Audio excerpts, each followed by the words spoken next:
Hello everyone, welcome to another episode of Tinfoil Wednesday this week because I was busy yesterday. How's everyone else doing? I hope you're having a good week and I hope you're having a new year that's going well. How is everyone? Good, I hope. We are on a hype train, level 1 so far, 78% to level 1. What did I miss in chat? Mr. Whiskers, thanks for gifting a sub. Overthought says, oh boy, can't wait for the vaccine nuts to jump on this Damar Hamlin situation. For those that don't follow the NFL, he made a standard tackle, got up, then collapsed. Needed 9 minutes of CPR and is still in critical condition. People with knowledge seem to think it was the cause of, commotio cordis? Blunt force to the chest at exact right time to cause heart to get out of rhythm. I'm sure there'll be a bunch of folks saying it was the vax instead. Literally, like 5 minutes after that happened, even though I don't follow the NFL, I saw it happen on Twitter. I knew that this was going to happen because anti-vaxxers already make up bullshit. So yes, within minutes of that happening, there were already anti-vaxxers trying to use it to justify their unscientific opinions. 8% to level 2 on the hype train. Devil Summoner Marie says, as a professional anime enjoyer, yes, anime turned me trans. Most of the biggest egg moments came from watching anime and getting very jealous of anime girls. Hell, I started presenting femme through fucking cosplaying anime girls, and have you seen the men in JoJo's Bizarre Adventure? They are ungodly hot and fill me with lust. I'm happy for you. Profane Priestess, thanks for continuing your gift sub from Vast Lunacy. We haven't seen Vast Lunacy in a while. MH Darkbeast says, howdy Hannah, please tell me you have that Rem Lazar hat on order. Also, did you see what happened during the LA Chargers football game the other day? 3 short clips, but the best one at the bottom. Oh, God. Why? I get it's a marketing thing, but eh. 8% to level 2.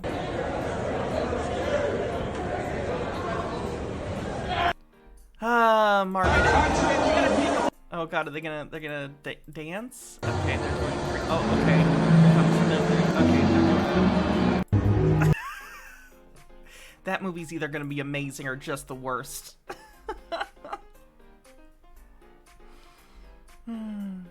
Auntie Pretzel says, may I interest you in a burrito? Sure, please send me a burrito through the internet. Can I print it? Can I print a burrito? MH Dark. Oh. The hat from Remelsar. I have it on my wish list, but I gotta wait till I get paid. So, later in the month, maybe I'll pick up the Remelsar hat. First name Bunch of Numbers, thanks for gifting a sub. And Tea with Goblins with 100 bits says, hark, here's our hardworking heroine heralding heavily... Okay, I got this. Tongue twister. I'm thinking about it too hard. That's the problem. Hark, here's our hard-working heroine heralding heavy helpings of hilarity and howling at half-wits. Somewhat horrifying, always hilarious. Hurrah. Okay, not bad. Starlight did nothing wrong, thanks for 50 bits, says Shrek. Maps and Mimic says you wouldn't download a burrito. I would. I would download many burritos.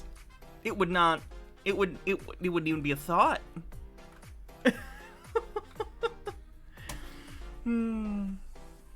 I can imagine a future, though, where theoretically we have, like, Star Trek translators or replicators, but, like, they don't let everyone have food because that wouldn't be profitable. MH Darkbeast says, we need Hannah, the Trailer Queen's review of this. Oh god, what is it? 25% to level 2 on the hype train. Oh, the Evil Dead trailer. I don't think I'm gonna play it just because it looks like an Evil Dead movie, but without Ash. It looks like a lot like the tone of the Evil Dead that came out in like 2011, which I do like. I do like that movie. So this will probably be good.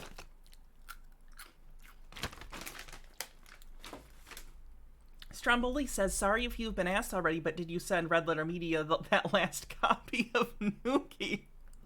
I did not. Tea with Goblin says, the wonderful irony of the anti-piracy ad is the music they used was not properly paid for.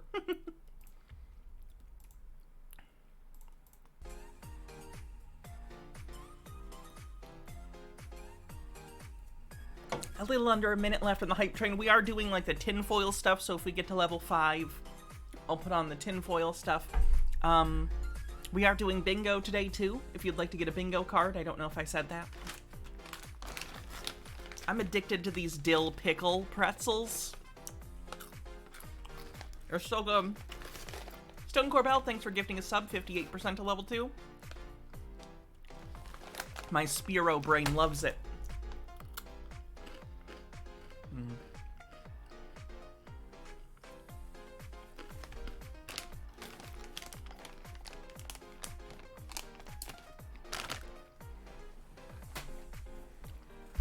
Atheist Brony says, I fear the day they figure out a way to download Hot Pockets will be the day Hannah doesn't need to do the streaming anymore. The Hot Pocket meme is, honestly, I don't remember the last time I had a Hot Pocket. That meme comes from a time in my life where I was very drunk. All the time. Did I see Jake's takedown of Dave? Yes. I was actually at Jake's house last night, and he showed me the whole thing, because the VOD isn't up yet. He took the VOD down so he could edit a part out, because Dave maybe said a slur or something. He wasn't positive, so he just unlisted it, but he showed it to me, and it was great, and he's gonna put that back up when she takes out the part, and I plan on covering it on stream. That's how good it is. I don't normally just straight up cover Jake's stuff, but it's such a good interview. Like, we need to watch it and talk about it. It's so good. Yep, slept over at Jake's last night because it got really late and I was tired. MH Sharkbee says, turns out there was a movie between Mystery Men and Shrek with Smash Mouth's All-Star. Like I said. Oh yeah, I knew that. It's in the Digimon movie. Also, Angela Anaconda's at the beginning of the Digimon movie. Speaking of bingo subs, can you get yours now, or do you have to wait the 2 days? You have to wait. Yeah, you can't gift someone a sub when they already have a current active one, even if it's almost, out. So you have to wait 2 days. Sorry about that. It's just how Twitch works. Alright, well, let's get into some of this stuff, shall we? Oh, gosh. Well, this is just quick, but I wanted to update everyone on Peter, since we haven't heard from him in so long, and he has continually said, oh, I'm gonna put out this documentary month after month after month, and it doesn't happen. It's kind of like when I used to say I was gonna do a Space Jam review. Remember that? That never happened. I took notes for a Space Jam review. I never actually filmed it. Anyway. Peter has been posting on Truth Social, and I wanted to update us all on how Peter's doing. DJ Shay says, everyone always forgets about the masterpiece that is Digimon, our war games, featuring Smash Mouth. Okay, so Peter says, my COVID documentary got funding. It'll be released in 2023. It's going to shake up the health industry. We don't need big pharma's poisons. We don't need naturopathic placebos. We need cannabis, the panacea. A new health system has been created and will be released. The natural healing system will replace all the poisons and placebos. It's time we had a paradigm shift in the health industry. It's time for a health system that actually works. 2023 will be the year of the panacea cannabis. Peter thinks he is living out the plot of his books, minus the robots. Hopefully minus the robots. Anyway, so he says it has funding. Did someone pay him? Is someone paying Peter money for this? I'm so curious.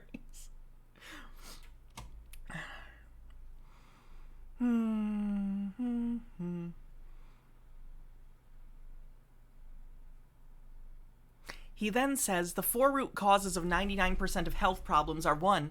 The damaged endocannabinoid system, your body's medicine factory, being deficient in one or more of the 90 essential nutrients that our body needs. 3. Being poisoned by your environment. 4. Lack of exercise. So to naturally improve your health, you need to eat decarboxylated organic cannabis, switch to an organic diet that provides all 90 essential nutrients that your body needs, protect yourself from poisons, and exercise. Healing is simple. Is it me? Am I paying Peter? No. Even I don't need his content that bad. Kishel Gladio says, I know it's the last hour of my shift at work when Hannah starts her stream, so it's been a double whammy of good news. Hope you had a good New Year's. I did. I hope you did too. Anyway. And I just posted this stuff on Twitter, so you may have already seen it, but the piece, The Resistance, of Peter's recent posts. Video game medicines restore health. Video game medicines never damage you.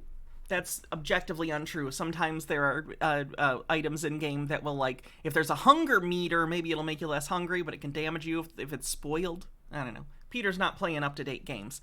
Anyway, video game medicines always work, even if you don't believe in them. Video game medicine that only treats symptoms are mostly useless. The only symptom of low health in video games is that you die. What? It's not a real disease. Peter, it's a game. The video game medicine that restores the most health is the best one.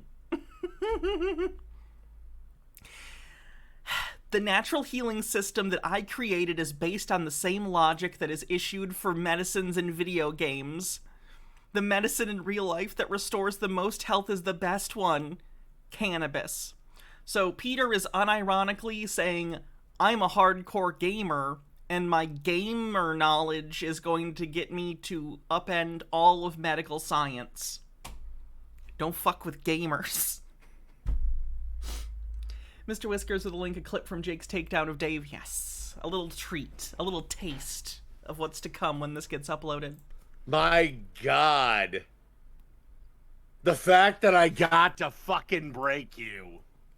What's in context, it's even funnier because this is after Jake has fucking devastated everything that Dave has said and made him look like a complete jackass. First name Bunch of Numbers says, I invented a real-life thing based on video game logic is definitely a statement. It is. It's broken about me. Show me on... Here, do you want... Wait. You're the one that had the meltdown. What's the meltdown, Dave? What's the meltdown part?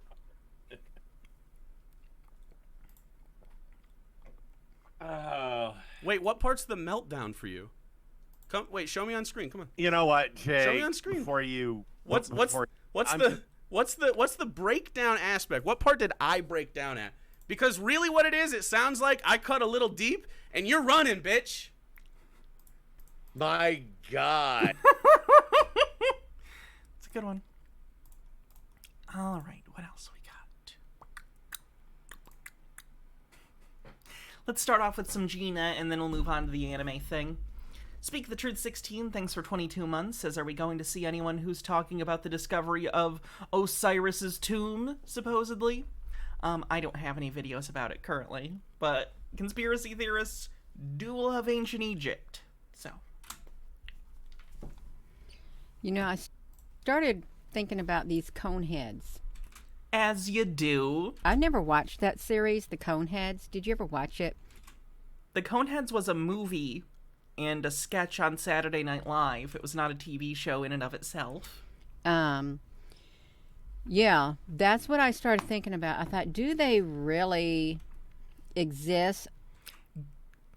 Do the Coneheads really exist? No, Gina, they are fictional characters created by comedians for the television program Saturday Night Live. Is this their way of telling us about a certain type of species that is on this earth? Is there? Is there more to this, you all, than what meets the eye? Did you ever watch it? And you know how we have all this, these ancient rulers with the big old elongated heads and stuff like that. I put together a little video, and I really want you to think about it and just, you know, think about how they really get the message out about lots of things they show us. They show it in the movies. They do, you all. And it's really... predictive programming on the bingo card, as well as aliens. It's really interesting if you think about it. How do they come up with this stuff? Does it have some type of truth to it? Does it have like a half-truth or something like that, you all? Gene, the joke is that they have big heads. And they're aliens. It's a one-note joke. I think it does. I really think it does. So, I hope you like it. I do. Love you. The Coneheads. Did the Coneheads really exist, or were they just fictitious characters that they made a TV series about? You know, we talk about these beings with elongated skulls and stuff, but really, we even have skulls that they found. You know, they dug up these skulls and they're elongated. Gina, we know what that's about. There were some cultures, and there actually still, at least one that I know of that still practices this, where when someone is an infant, and I don't know if in some of these cases it was a sign of like royalty or whatever, but I know there's at least one community that still does something similar, where when a baby's head is still quite soft, because I don't know if anyone doesn't know this, but when a baby is born, their skull isn't fully like, you know, hard yet. It's kind of like, you know, malleable. So if you like take a baby's head, don't do this, do I need to say don't do this? Wrap a thing around the baby's head and kind of adjust it over time while it's still, the skull is still like forming and yet to fuse, right? It can cause this sort of elongation to happen. So this was a cultural thing. This was not aliens. They're human skulls. They're just human skulls that have been shaped in infancy. Maps and Mimic says, we don't want your Conehead videos, Gina. We want you to dance. And you think, well, how did that happen? And then, you know, they say they're really ancient, but then they say, well, you know, it's because their skulls were like compressed and they were elongated by humans, and there's no such thing as a alien having an elongated skull, but they had a TV. Gina, we don't know anything about... We have no reason to think... I shouldn't say that. Statistically, there might be reasons to think there's other life in the universe, but there is no evidence that that life is humanoid in any way, intelligent by our standards, or has visited Earth. Prokagam, thanks for tier 3 for 19 months, says 19 months, that's less than 20, but a heck of a lot more than 7. TV series that they made called, I guess it was called the... Again, she doesn't even know the Coneheads was a movie and not a TV show. Why is she talking about this? She doesn't even know what it is. Coneheads, and the let's see what they call the species were the Remulakians. Remulakians. The planet was Remulac. And the Remulakians were, according to the TV series, an indigenous and sapient species. Screaming at the radio, thanks for 20 months. Who hailed... Oh, was there a TV show briefly? Okay, I guess I didn't know that. I'm the wrong one. ...from the planet Remulac. Remulac. And they are often known simply as a conehead because of their most prominent feature. Their skulls are shaped in such a way... You thought they came from France. That is their cover story. ...that their heads resemble a large cone, as you can see here. And, you know... It does. You all, let's face it, it does match these skulls that are found, you know, all over certain areas of the world, certain specific areas, and, you know, some of the, you know, ancient deities, the rulers. I'm going to be honest, I don't know how far back, like, the discovery and, like, public knowledge of these, like, elongated skull things are.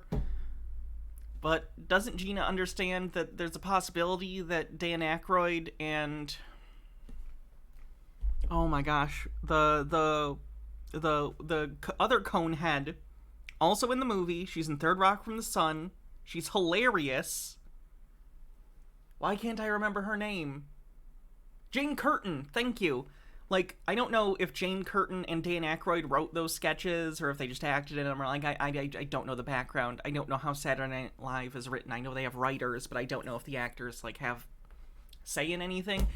Either way, whoever wrote the Conehead sketch very well may have known about these skulls and been like, oh, it's funny. Wouldn't it be funny if there were aliens that looked like that? Let's see how ridiculous that would look in a modern setting. Anti-Pretzel says, why do I feel like Gina believes Star Trek races are real? Which honestly isn't a bad thing at all to believe. It's nice to have hope that we're not the only sapient species in this vast, empty universe. Avila 2022, thanks for 9 months, says, 9 months, New Year sub baby. This sub baby's name is going to be...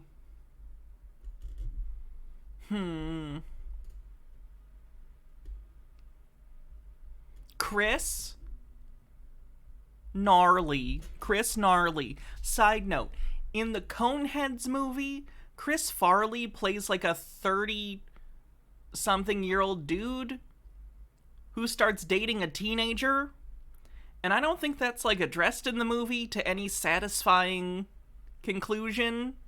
Like, Mr. Whiskers says, I want to believe someone wrote this sketch for Dan to low-key make fun of him. Oh yeah, Dan is into all this Ancient Aliens bullshit. So Dan Aykroyd probably did write that sketch exactly for this reason. Let's look at the Wikipedia for Coneheads. Maybe it says... Dan Aykroyd said he was inspired to create the Coneheads by marijuana consumption. That's honest. And based the character's appearance on the Maui, the mysterious and ancient stone heads of Easter Island, which have similarly conical heads, and the people of the land of points from Harry Nissel's fables The Point. Dan Aykroyd also mentioned in an interview that he drew inspiration from the film This Island Earth, where the very tall foreheads of the aliens go largely unnoticed by humans. Makes sense. And stuff. They had elongated heads too, and they had like big head. Stephen J. Neptune Man says, I hope this is the start of a long-running series. Was Mr. Peoples really based on a human-monkey hybrid that liked to hump people? What about Goat Boy? Toonces, the driving cat. Surely there was once a real driving cat. One sec.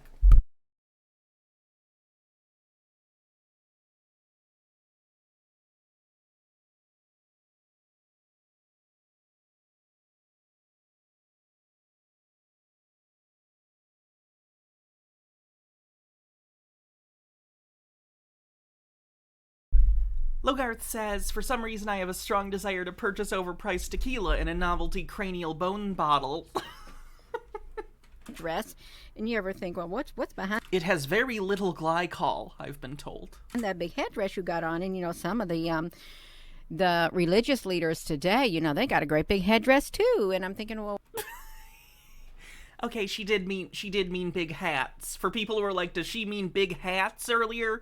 She did, in fact, mean big hats. I didn't even read those comments out loud because I was like, that's an uncharitable interpretation of what she said. No, you were right, chat. I was being charitable. She thinks because a lot of religions have big hats that they were hiding Coneheads. Fair enough. well, what are you resembling? Why do you got a great big thing on the top of your head? And For the record, that is not the KKK. I've seen these guys before. This is an actual religious sect. And it's really unfortunate that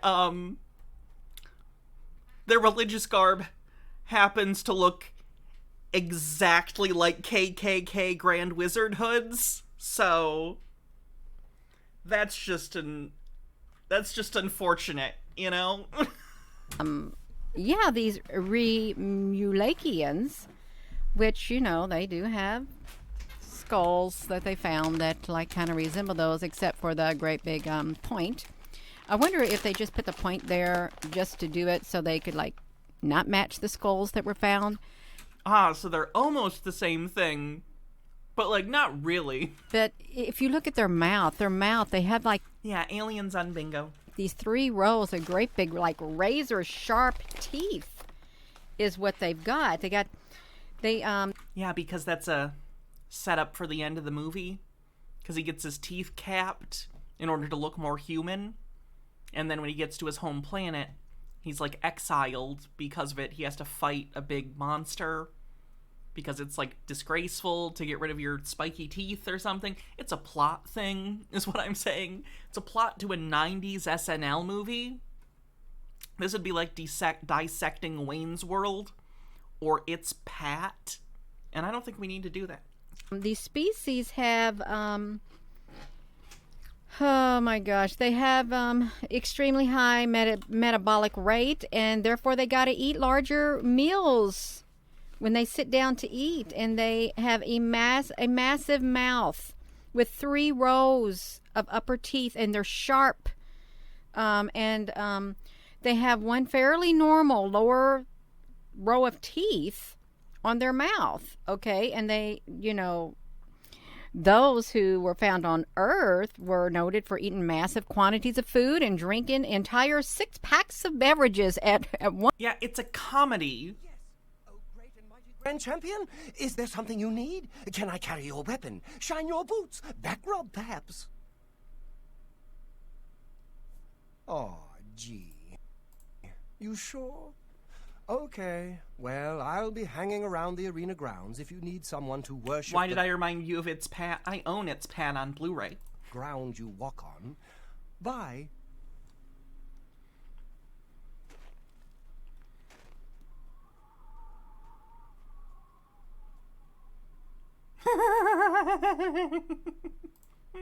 Once, according to this Conehead thing, and they smoke entire Why? It was sent to me. packs of cigarettes all at the same time, and they have a distinct style of speech which is very fast and through their nasal, and it's monotone. They talk in a monotone type voice. Gina, that's part of the joke. That's the joke. That's the joke.jpg. Of course, I've never watched that TV series, but I thought, well, why did you make one like that? these Rumatlians engage in behavior that Remulakians. be She's getting worse. considered strange by human standards. Procagam says, I guess Gina's never heard of a French accent before. They look strange as it is, and they sleep upright. They practice a form of like cremation, a tradition related to Overharder, the obtuse, whoever that was, and their remains are placed in a dry space. And they make sacrifices to an ancient priest called the Krathnor. And so in their society, you see their great big mouth. And it's interesting to note that in this TV series, their culture seems to be one of dominance. And they are most certainly not above invading other planets. So I wonder, really, I do kind of wonder if somehow this TV series could be depicting an ancient species that, like, invaded Earth. No. Like, I don't know, a long, long, long time ago. Gnome Pickle says, Gina, good Godfrey, put a spoiler warning. I wonder if it is, and this is the way they're trying to say, hey, well, there's this fictitious species out there, and this is what they might look like. It's like that time Church Lady did 9/11. Devil Summoner Marie says, fun fact about the adoring fan, for whatever reason, he's coded to infinitely respawn if killed. The only permanent way to get rid of him is to trap him in an oblivion gate and close it. That's kind of rad. Adoring fan is gonna be in, Starfield, Bethesda's new game. And they got a massive appetite. Or an adoring fan, as a reference. And their teeth I think it's one of the perks you can take at the beginning of the game. Traits, I should say. Traits, kind of like Fallout. are so sharp. They're also bigger than humans. Massively They literally are human skulls, Gina. bigger. But they're tall. And they're bald.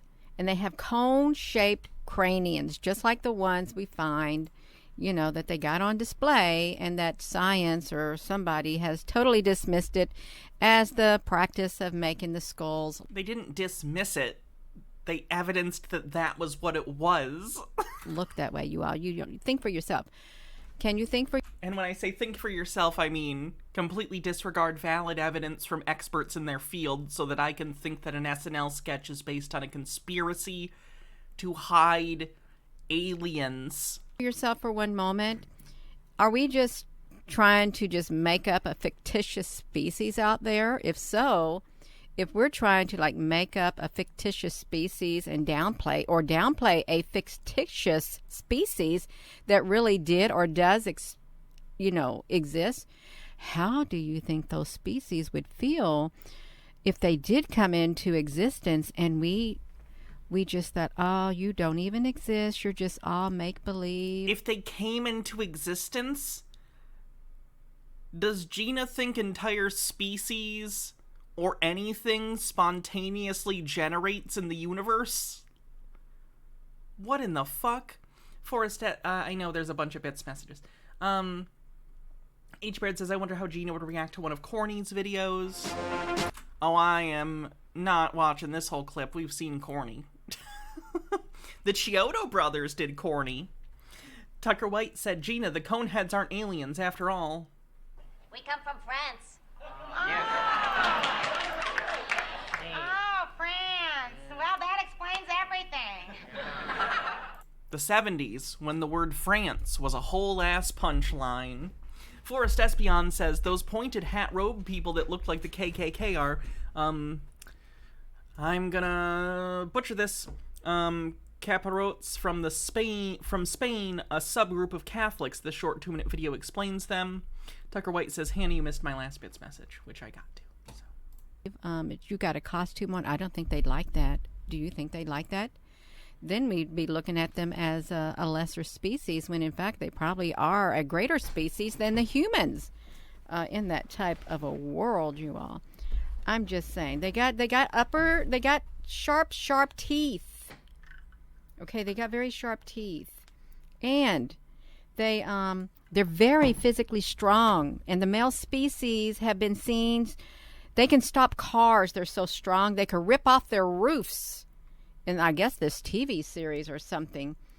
And they have unique electrokinetic abilities emanating from the tip of their conical skulls.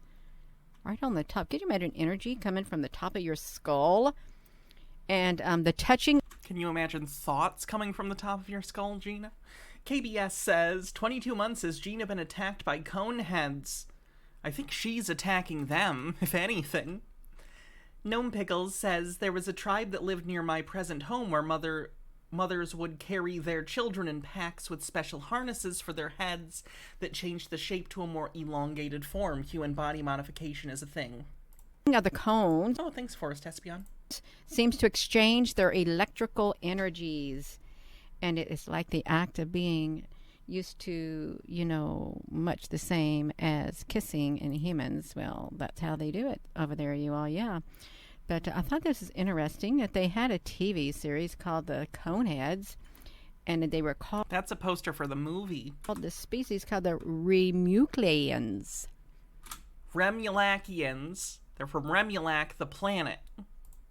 And then we got skulls that are kind of shaped like that on Earth. How on earth is that, you all? And why do people want to mimic that? Why did they even want to shape the skulls like that to begin with, unless there was some type of a deity or deities?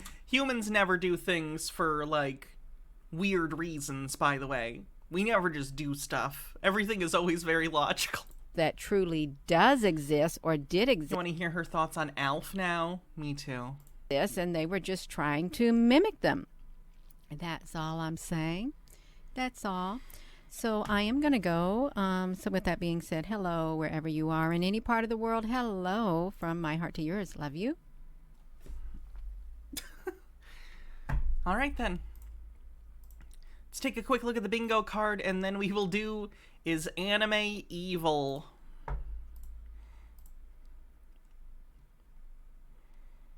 Oh, shit. None of this is true. Don't look at this and think I forgot to clear this off before I started the stream. I knew I forgot something. This is all wrong. Don't look. Okay, now let's do it. Oh gosh, what have we had so far? Hot Pockets were mentioned.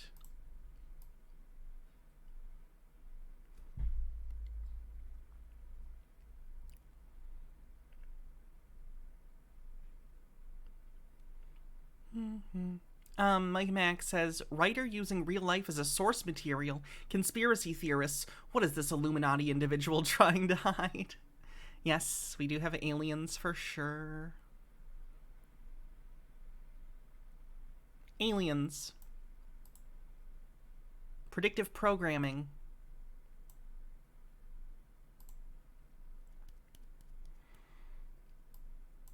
Yes, panacea.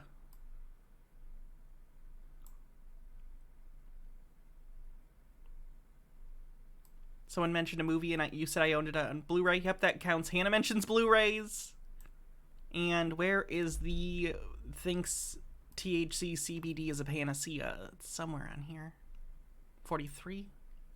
And I think that's it.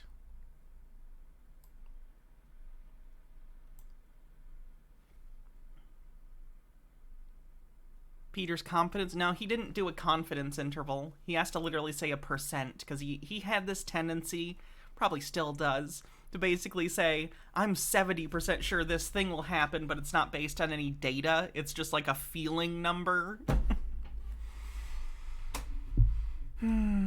Okay, so as many of you know, I personally am not a fan of anime.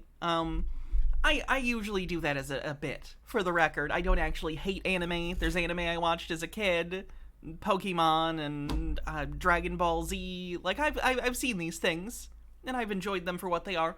But on the whole, as an adult, I don't typically go out of my way to watch anime. It's just not something I've done. In the past 10 years, I think the only anime I've even tried to watch are One Punch Man, which I watched the first season of and I really liked. Plan to watch season 2 at some point. Attack on Titan, which I watched like the first 4 episodes of, and I was like, eh. So whatever. Here we are. in a video entitled, Is Anime Evil? I know we have a lot of anime fans in chat, so I guess together we'll uncover the mystery of whether or not it is in fact demonic.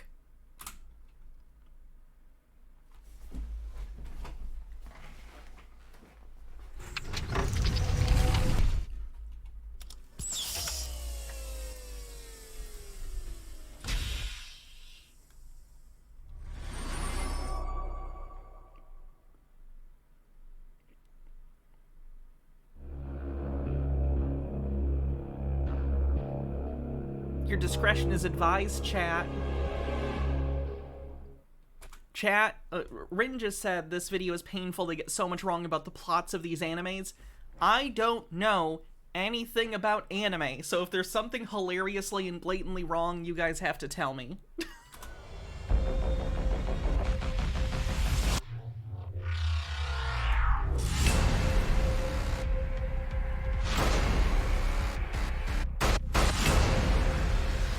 Oh, did they just show... They showed them holding up the sign Satan because the Dragon Ball character, Mr. Satan, who is not the devil.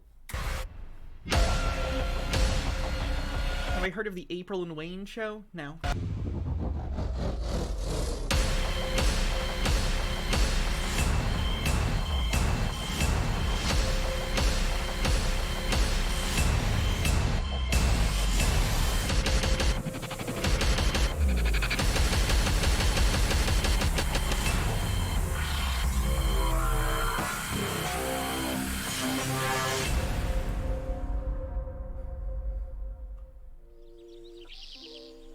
Is that anime in the kids section? Yeah, isn't that crazy? There's a ton of it on Netflix now. Anime's been a kids thing since the 90s. What? At least. When did they start showing the edited Funimation Dragon Ball on Toonami? Like, what? Pokemon is the biggest franchise of all time, and it had a hit anime in the 90s, like, over 20 years ago. What are you talking about? I remember watching some as a kid, and now I realize how much of that stuff was going completely over my mind.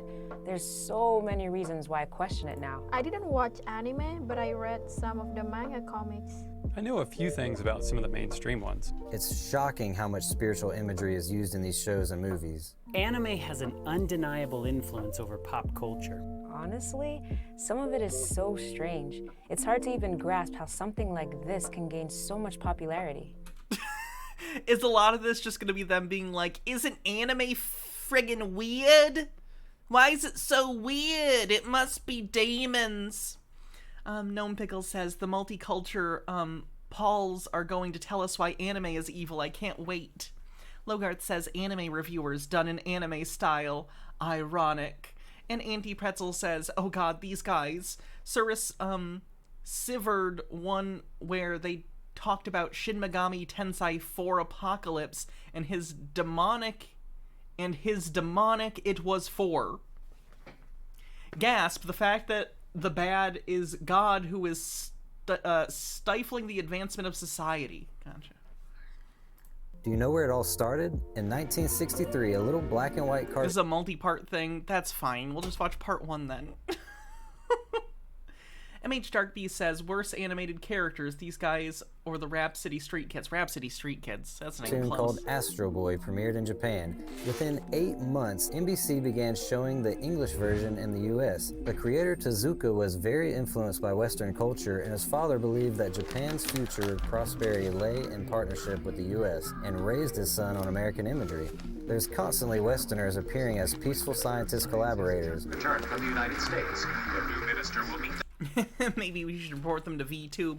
Of course, the rational thing to do. the press for the first time. That's the future he imagined. From the very beginning, he designed these cartoons to be exported, which is why we see so many Americans in the cartoon. Many other anime series were loved after that, such as Gigantor and Speed Racer, but in the 1990s, anime blew up in American pop culture. Speed Racer? Never heard that one. You've never heard of Speed Racer? It's a little weird. Cherry T21, thanks for 11 months, says you're going to finish it before Cirrus does. I'm sure Cirrus's is far more in depth. Here comes Speed Racer, he's a demon on wheels. Here comes Speed Racer, he's a demon on wheels. It's crazy how fast anime gained popularity in the US. Cupcake Chaos, thanks for 32 months. In 2002, Boston... Did we watch this already? We watched like the first minute or something when we were doing a day where I was looking for new conspiracy theorists, but I saved the full video for today. Boston was one of the first cities to hold a convention, and they only expected 500 attendees. But wait, did they say 2002? Do they think the first, like, what? Hold on. Anime gained popularity in the US. In 2002, Boston was one of the first cities to hold a convention, and they... Comic book conventions and big conventions didn't start in 2002. What? Mr. Whiskers says if anime blew up in the 90s, why were only nerds watching it back then? Burn.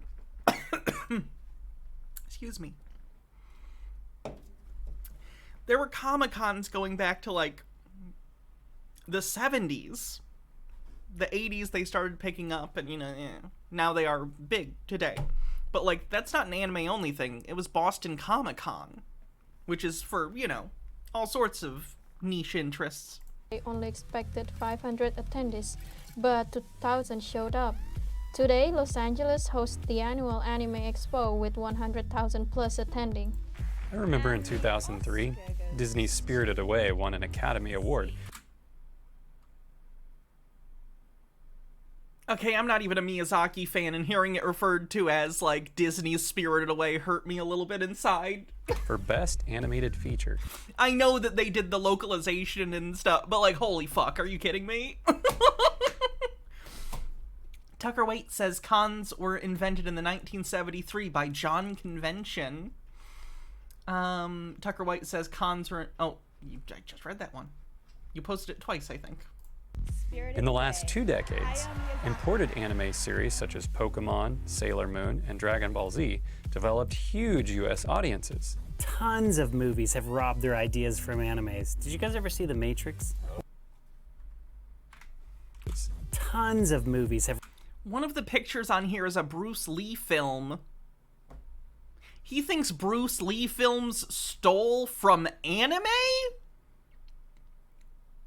Do they know how linear time works? Robbed their ideas from animes. Did you guys ever see The Matrix? Nope. Oh, yeah. What'd I miss? Well, you didn't miss much. It pretty much went downhill after the first one. Oh, wait, there's more than one? Yeah.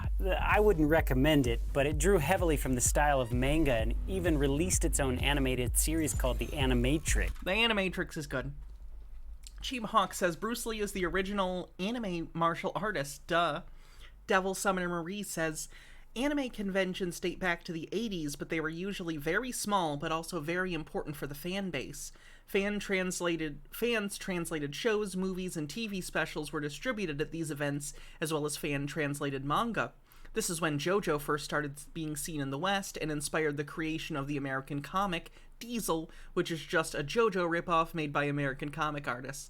That's interesting. That's not something I'd considered, that if you're an anime fan and it's prior to the internet, you have to rely on each other in order to get, like, dubs and stuff, or just subs. Like, how, of course, duh, that makes sense. Wow.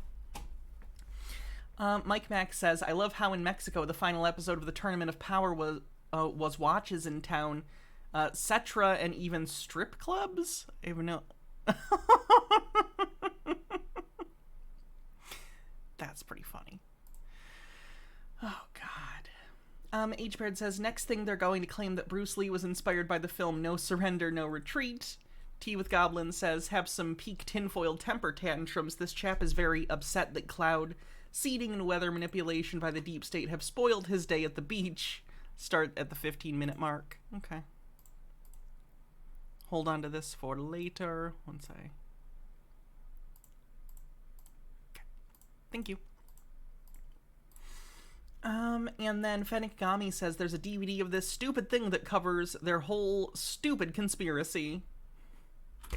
Everyone thought The Matrix was so original, but it pretty much was a direct rip-off of an anime called Ghost in the Shell. and Ghost in the Shell was made into a movie. Quentin Tarantino had an entire anime scene illustrating a character's backstory in the first Kill Bill movie. You guys ever watch The Lion King? Did you know that was Oh my god, are they gonna Kimba? Are they gonna act like they're the only ones who know about Kimba? also a direct ripoff of the Japanese animation titled Kimba the White Lion, despite its claim of originality? No! Tonight, we're proud to present the most successful film in the history of the Walt Disney Studios. In its television network debut, The Lion King. Hello, I'm Michael Eisner, head of the Walt Disney Company. The Lion King is unique. Unlike our other Disney animated features, The Lion King is not based on any previously published fairy tale or literary work. Forrest Espion says, if only these Christians would learn what would happen if they just watched anime while still being Christian. Here's evidence of what Christians could become. Have I seen the Your Movie Stuck's Kimba breakdown? I haven't. Don't fuck with me! I have the power of God and anime on my side! Wait, Whoa, what? Michael Eisner is totally lying through his teeth. Wow, look at those characters are exactly the same. Yeah, even the scenery is strikingly similar. Gnome Pickles says, wait, what? No, it was not. Ghost in the Shell has similarities, but that's just what they... It's just that they have computers and focus a bit on what it means to be human next to the rise of AI. You're assuming these people watched any of this anime before talking about this? I guarantee they skimmed Wikipedia pages and took bullet points from the Wikipedia pages. Devil Summoner Marie says Matrix is not a ripoff of Ghost in the Shell. They're both cyberpunk series, but Ghost in the Shell is a police procedural and The Matrix is not that. An original concept that was developed in the story department of Disney Animation. And like most Disney animated features, it took years to create and refine. Original? More like originally it was ripped off of this Japanese animation. Disney should be ashamed of itself. They've made billions off this story. Billions with a B. Oh, and I bet they're not paying royalty checks for that one either. Even Warner Brothers did the same thing, stealing the original story from... What? You can't just say every giant robot story is the same story. Tezuka with their release of Iron Giant in 1999, which was basically a reboot of the 1963 cartoon Gigantor. What? Originally, these animations appear to be pretty innocent cartoons. It's a misconception that animated productions are only made... Like, a kid and his robot stories are so common that that's the name of the trope. It has a name. A kid and his robot trope. made for kids. But that exists because aren't most animes marketed to young kids? Yeah. No! In the United States, it might be more slanted because in the United States, generally people more so tend to see animated things for children, but that's not really the case in Japan. So, no.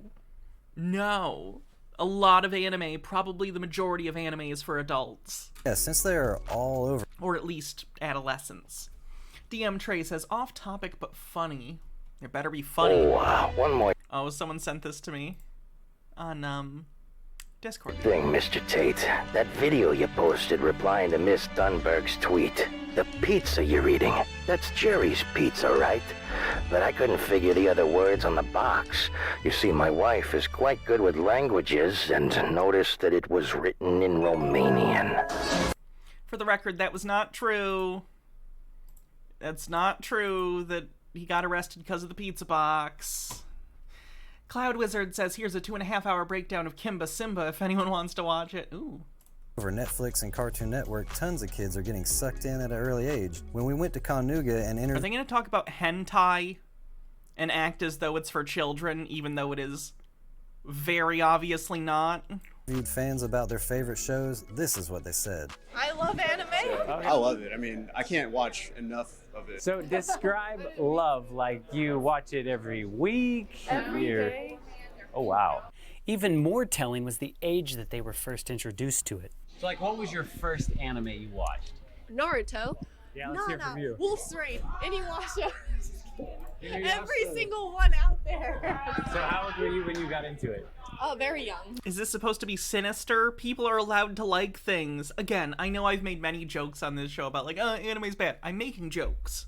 I like that people have hobbies and interests. If you like anime, I'm very happy for you. Like, realistically, I'm glad that you're into things and that there's like a thing out there that you can get passionate about.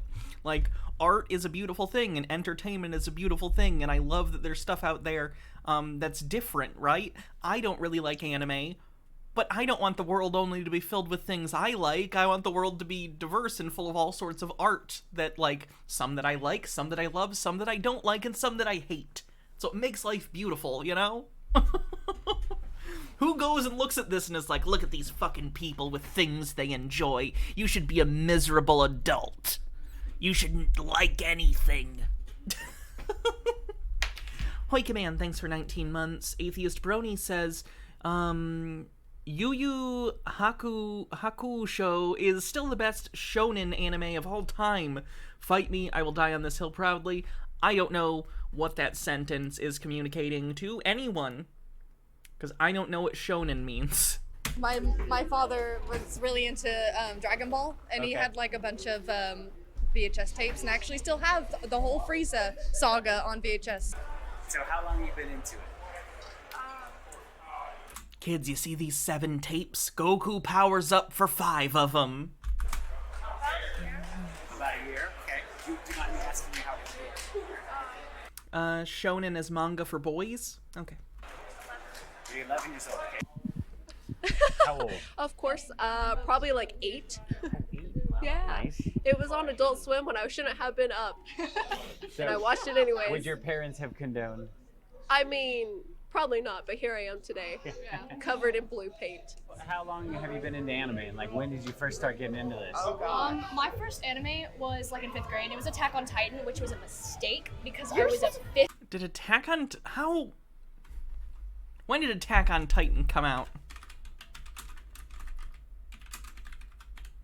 Did she say the anime or the manga? 23... Okay.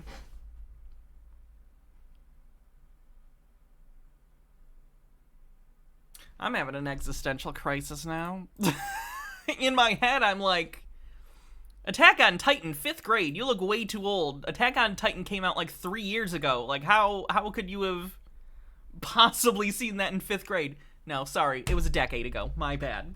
My bad. 5th grader, and that the mother getting the head torn off was a little much for me. I'm gonna say this.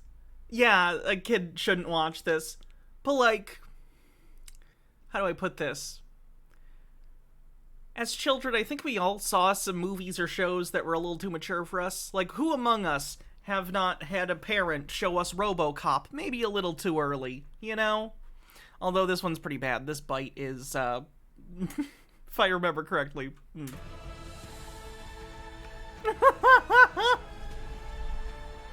At this age, think of the shock and horror that something like this would happen to your mother. My first anime was Attack Yeah, the giants are supposed to be the villains. on Titan.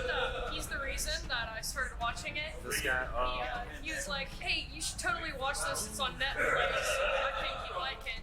And from there, I started watching like Death Note, a bunch of other stuff like that. Whoa, these guys are super young to be exposed. My thing was, when I was younger, I started watching slasher movies. So from like probably age 10 to like 14, I was super into slasher movies, and I was just making my way through all of them, you know? I went through the Friday the 13th movies, and the Halloween movies, and the Nightmare on Elm Street movies, and the Child's Play movies. I would go to the video store every weekend and get new ones and try and make my way through them. And now I have quite a large slasher collection, so that continues through. Exposed to this kind of violence. So you're into anime. What was your first anime you ever watched? My first anime was Heaven's Lost Property.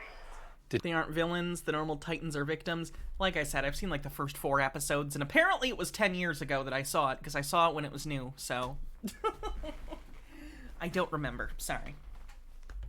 Devil Summoner Marie says anime is marketed at children. I own an anime series that is based on a novel with more pages than the Bible. The anime monster is legit about the lasting scars of authoritarianism in the wake of Nazi Germany. The biggest genre is shonen or boys and is usually aimed at 14 to 18-year-olds, but it's more than just one genre. It's a medium, not a genre. Agreed. H. Baird said, so I shouldn't have shown the kids at the daycare center Requiem for a Dream. No, that one's fine. That one's fine. They'll know what not to do now. Did he just say? I'm just thinking of the... No, never mind. Heaven's Lost. I'm thinking of a particular part of the ending of that movie with a double-sided implement. Property? And that just kickstarted that genre, and then I branched off. Like, how old were you when you was? 10, 11. Yeah. Wow. I would even say that there's tons of animes that adults shouldn't watch either. These cyborg chicks, like, fall from heaven, and it's a harem anime. Yeah, and this one is super messed up. Not only is the anime extremely inappropriate with the images that are borderline pornographic. Okay. There's porn anime, right? Anime isn't for children inherently. The story is also super blasphemous. Oh, wow. It's almost like things aren't obligated to follow your religion. Fennec Gami says, kids can handle a lot more than we give them credit for. Don't get me wrong, not showing my son Berserk for a long time. But seriously, look at early Disney and we all survived that. Gnome Pickles says, now we get to the point where we get people worried that teenagers are trying to look at boobs.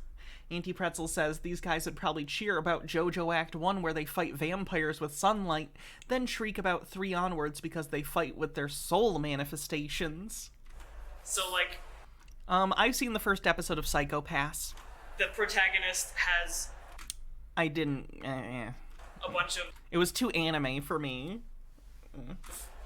Cyborg. Like, the premise was kind of interesting, but I was like, it was a slog. I can't, again, as much as I joke about not liking anime, I don't like it, but I don't care that other people like it.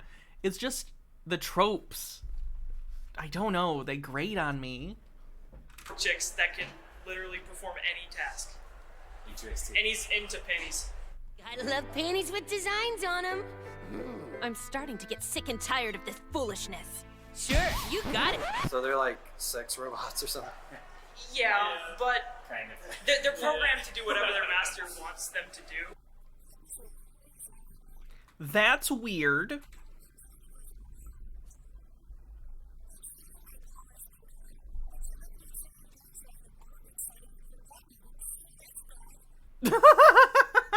What the fuck? Welcome to harem anime. Apparently I do hate harem anime.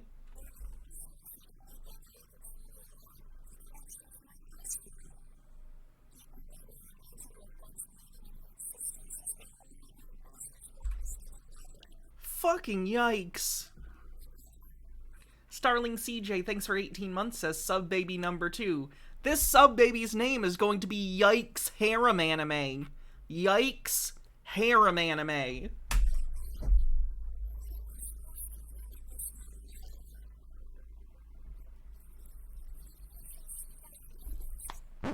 So who's the master? I mean, describe him, what is it? I don't know, he's like the tyrannical guy that lives upstairs. Oh, yeah? Yeah. Oh my god, are they gonna try and say that he's representative of God? You'll remain my toy for as long as you live. Oh, is he literally? Anime's fucking weird, man. What's wrong, good for nothing? Have you forgotten what comes next? This is the part where you beg, oh please, master, please don't scrap me. This is just fetish porn.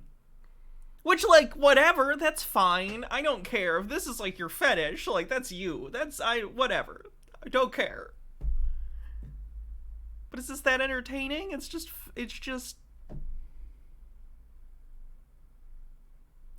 robot fetish porn, basically. You have your orders, Delta. And so that got you into Yeah, that shot me down that path, and then I branched off to different genres from there. Yeah, those kids were like 14. I know, right? Those kids were not 14. Maybe 16. I don't know though. Different genres from there. But like, the guy in the middle has a fucking beard? So I don't know about that one. I don't know the kids on the left or right. Yeah, those kids were like 14. I know, right? It's so not okay or appropriate for such young kids to watch. And also, you know, you could have asked their age. Because you talked to them.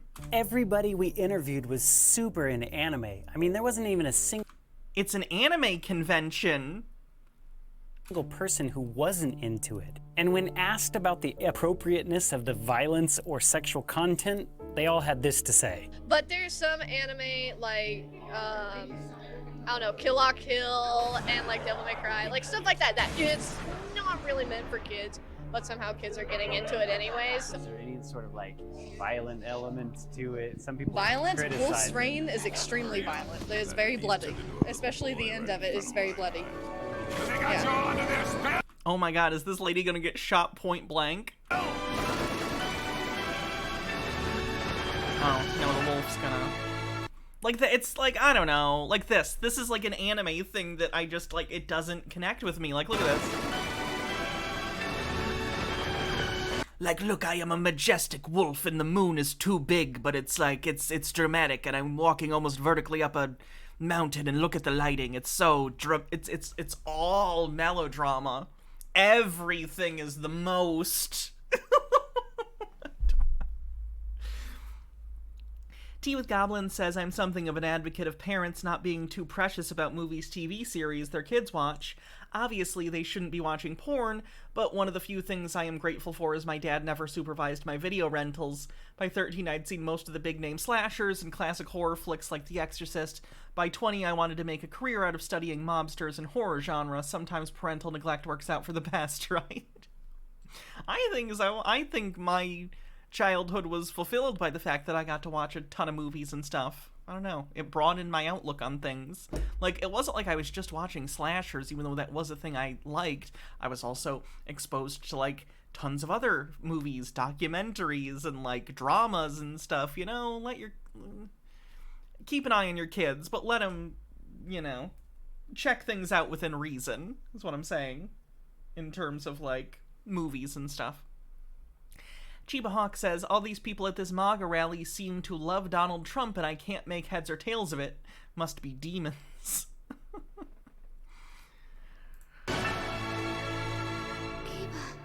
Yeah, it gets a lot of fighting. It seems like a lot of the anime now is like pretty hardcore. It's for adults! Yes, a lot of old anime are as well, but it's just, yeah. I think that older anime were very targeted towards adults, and now they're trying to target more towards children too, so, yeah. So how old were you when you saw the first anime? What was it?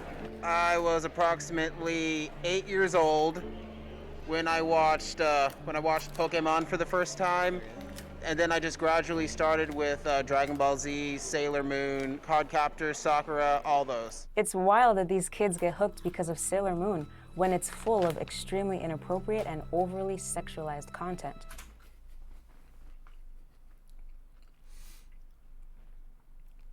Sailor Moon is 14, I think, right? Is Sailor Moon 14? I'd say it's not at the beginning of the show. Suitable for any audience, let alone children. It's not suitable for anyone. It may seem cute and... Fennikagami says it's valid to not like anime, but American stuff is weird too if you think about it. Yeah. Colorful, but its main protagonists, which, by the way, are supposed to be 14-year-olds, are often in compromising scenes with extreme nudity. That's one thing I'll say about anime that does make me uncomfortable. I don't know what it is about, like, anime and manga, but there's a weird relationship with minors being sexualized, and that is uncomfortable. That has nothing to do with religion, but like, Here in the United States, pedophilia is a big no, and it's a super sensitive topic. Oh, are they gonna say the bullshit where the age of consent in Japan is 14, but in reality no individual prefecture has it that low? That girl looks 7 years old. Well, Way too early to be worried about boys falling in love with them. Do you think that at 7, like, school kids don't have weird, like, crushes that they don't understand? That does happen. Yeah, when the animes have like young kids in there, then you just automatically assume that it's for kids. But because it's an animation... Wait, who thinks that? Probably you, because you don't watch anime. The twisted storylines usually fly under the radar, but kids pick up on these themes subconsciously. And yet pedophilia can be found across anime, as well as themes of incest, homosexuality, non-homosexuality, lesbianism, and transsexualism. And it gets even more weird when original Japanese anime is changed for US viewers. Oh, are they going to talk about... This is funny. Are they going to talk about how Sailor Mars and the other one are supposed to be a couple, but for the American dub, they made them cousins because, you know, no homo? Ashy Boo with 26 months says, wow, my sub just rolled over. Thanks for all the sinful content, my queen. You're welcome. Thanks for continuing to sub. Sailor Moon, Haruka and Michiru are lesbian lovers, but in the American version, they made them cousins. Yeah, because of people like you who freak out when there's lesbians. That's to pander to you! He's exactly the type who's supposed to have a pure heart and powers. We should make sure we watch him closely then. Leave it to me, cuz. Okay. But someone clearly didn't think this through. I would agree they didn't think this through. They should have just let them be gay. Because they left the scenes the same, only changing dialogue, leaving the impression that they are some sort of twisted cousin lovers. Usagi, or better known as Sailor Moon, is a middle schooler who falls in love with a college student. There's even a scene of the characters engaging in sex. You know what's crazy? There are tons of reaction videos on YouTube where people don't find this scene disturbing. This isn't the only time that Usagi stayed overnight at her boyfriend's house. We should probably go wake Chibiusa. Let her sleep. Both of you can stay here tonight. This particular storyline is even carried over into later seasons of the show. There is even a scene where Usagi's love interest, Mamoru, accidentally kisses an extremely young 5-year-old Sailor Chibi, which, how do you accidentally kiss a 5-year-old? Hey, what just happened here? You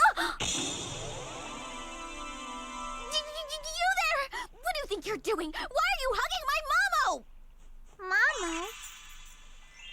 Gnome Pickle says, the most unbelievable part here, these people didn't know what the Matrix is, and she knows what anime reaction videos are. Hey! Back off! Get away from my man! Usagi Oh, it's his daughter? Okay. becomes jealous when she thinks her boyfriend is falling in love with a grade school girl. It seems like the only thing you care about lately is Chibiusa. Do you like her? Do you think she's that cute? What? That's ridiculous. She's still in elementary school. She's just a little kid. So what if she's little? That doesn't matter in love. Yeah, that. What? That's disgusting. She's still another woman! Again, what in the fuck?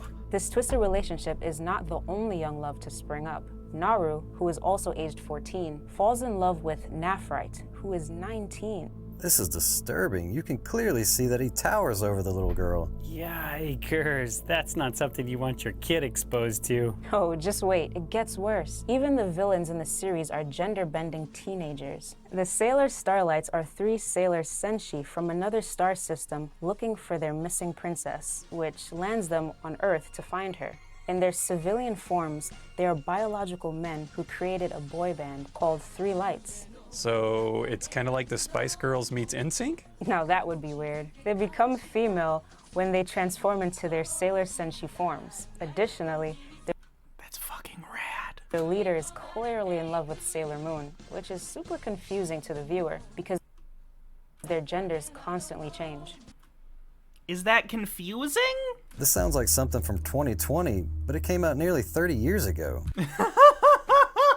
You know, the Bible has a lot to say about sexual immorality. 1 Thessalonians 4:3-5 says, "It is God's will that you should be sanctified, that you should avoid sexual immorality, that each of you should learn to control your own body in a way that is holy and honorable, not in passionate lust like the pagans who do not know God. Amen. Great text, Keith. Along with all the adult-themed relationships, there are a ton of questionable messages and occult references that are very problematic for any Christian. I'm talking about magic, sorcery, spells, and reincarnation, and even underage drinking of alcohol. Ew. It's very nice to make your acquaintance? That doesn't sound right. Glad to know you? Look at them. They're not having any trouble. The book says in a situation like this, have something to drink. Here goes. What's the drinking age in Japan? You know, the Bible is very specific not to have anything to do with witchcraft. In Deuteronomy 18:10 through 12, it states, "There shall not be found 20? Okay, that is weird then. found among you anyone that maketh his son or his daughter to pass through the fire, or useth divination, or an observer of times, or of an enchanter, or a witch, or a charmer, or a consulter with familiar spirits, or a wizard, or a necromancer. For all that do these things are wizards aren't real. An abomination to the Lord. Because of these abominations, the Lord God doth drive them out from before thee." When the Bible uses the word abomination, it literally means that God hates those things and that he would excommunicate the people if they engaged in such activities. Do you guys notice the symbols on their He calls eating shrimp an abomination, for the record. forehead? Look like they are taken from astrology. Check this out.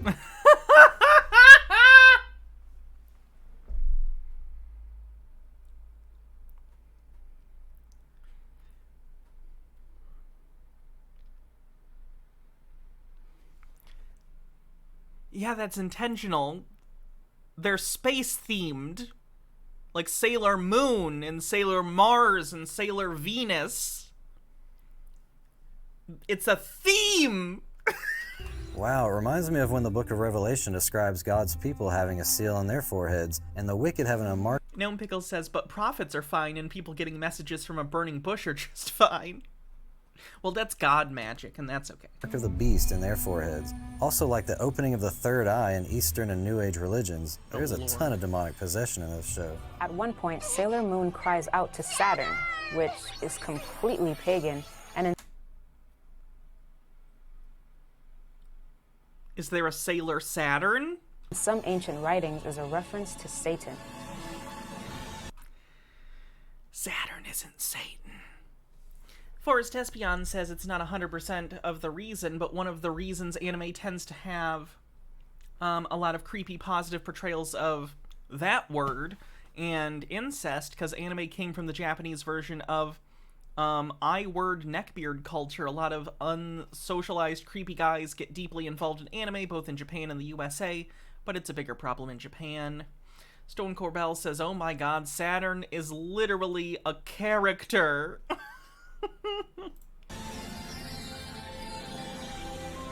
The city. She's restoring it. The character Tuxedo Mask blasphemously calls Sailor Moon the Messiah. Messiah? No. Oh my god, Messiah means fucking savior. Good lord. Notice that there are 5 sailor girls, each named after different planets. The number 5 in the Wiccan religion represents the 5 points of the pentagram. Hey, speaking of Wicca, these magical girls are even called guardians, Uniting our hearts to fight as one is what makes us Sailor Guardians.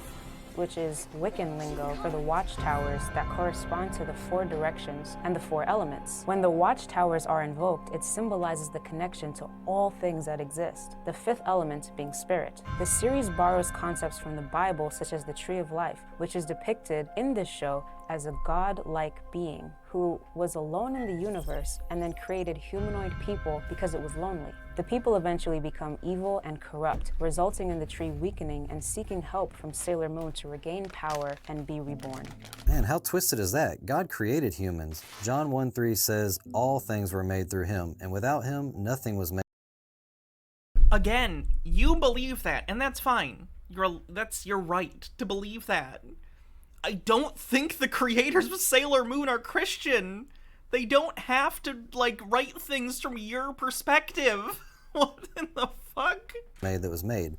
So if the tree created the humans, this is a blasphemous depiction of the true God, making it seem as he can be weakened by his own creation, and then he needs to seek help from the pagan witches in order to survive. You know, another anime that sugarcoats the occult is Dragon Ball Z. Have you ever seen this one? Oh yeah, I remember watching that as a kid. Yeah, a bunch of people we interviewed at the convention.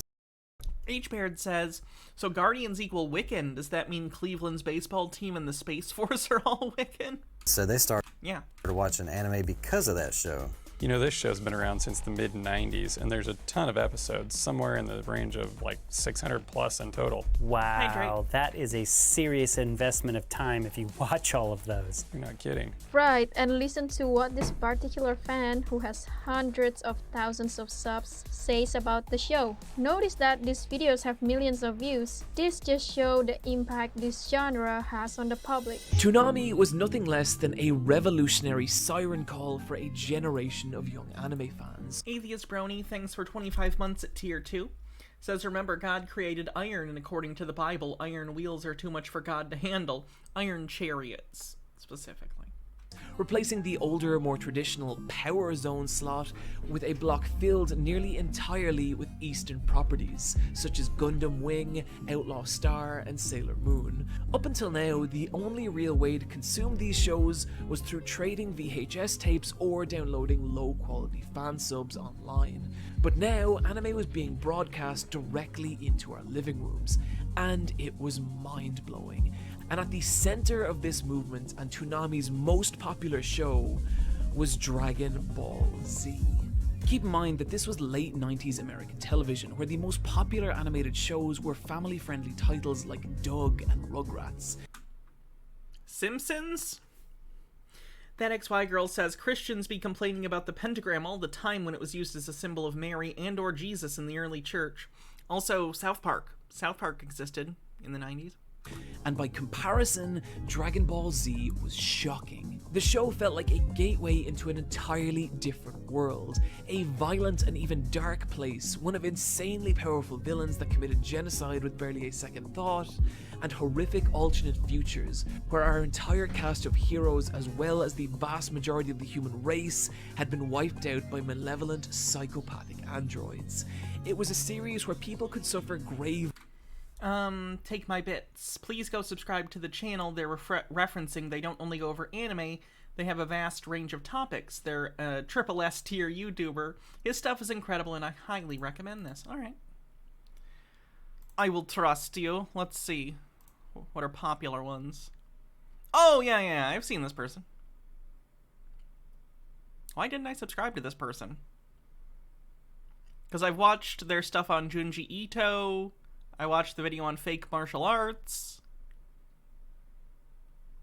You know, maybe YouTube unsubscribed me, because I feel like I probably subscribed to this channel at some point, because I've watched many of their videos.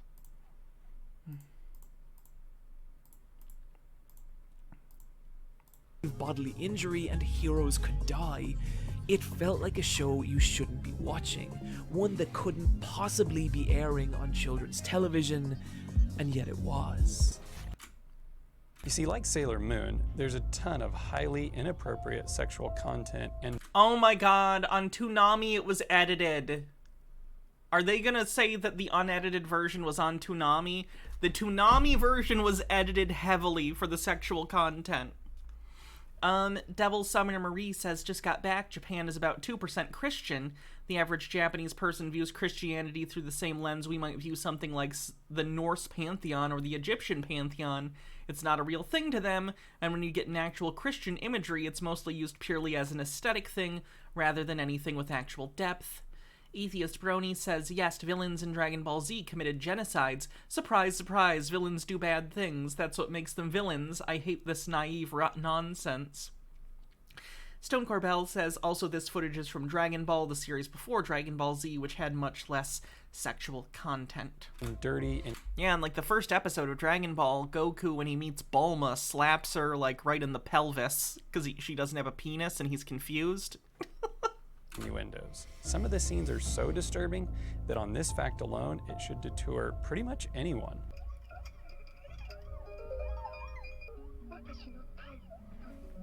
Oh god.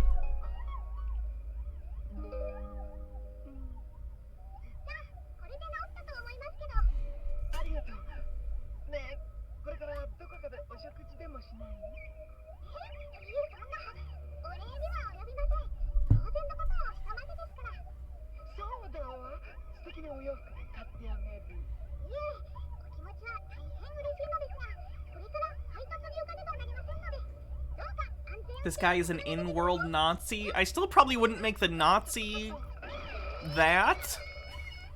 Oh, okay, that's weird. There are so many of... I find, and again, this isn't like a religious thing, anime's relationship with that kind of thing is super weird to me. I would not play that as a comedic scene. These extremely inappropriate scenes that it's crazy the American public doesn't ban it due to its promotion of pedophilia. When searching for the Dragon Balls, the young Goku is seen sneaking a peek at Bulma's underwear. Also, really disturbing is this scene of Master Roshi asking to see under Bulma's dress. A peek at... Yeah, an anime trope. Sarah tweeted about this today.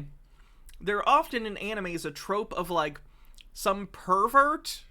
The master here is one of these characters that's like consistently their character trait is they are a pervert, and it's played only ever as a joke. Like, that scamp. Like, no, you're a fucking creep. This isn't funny. Your underwear. Dirty old man! Well, if being made into an embarrassing object is what it takes to get my wish, then okay! I duped them into thinking this bothers me, and I get an easy Dragon Ball! Heck, underwear's not much different from a bathing suit! Ta-da!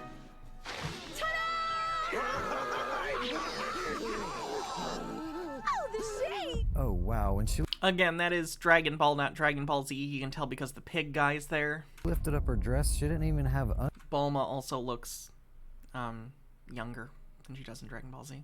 underwear on. And this is rated Y7 for kids?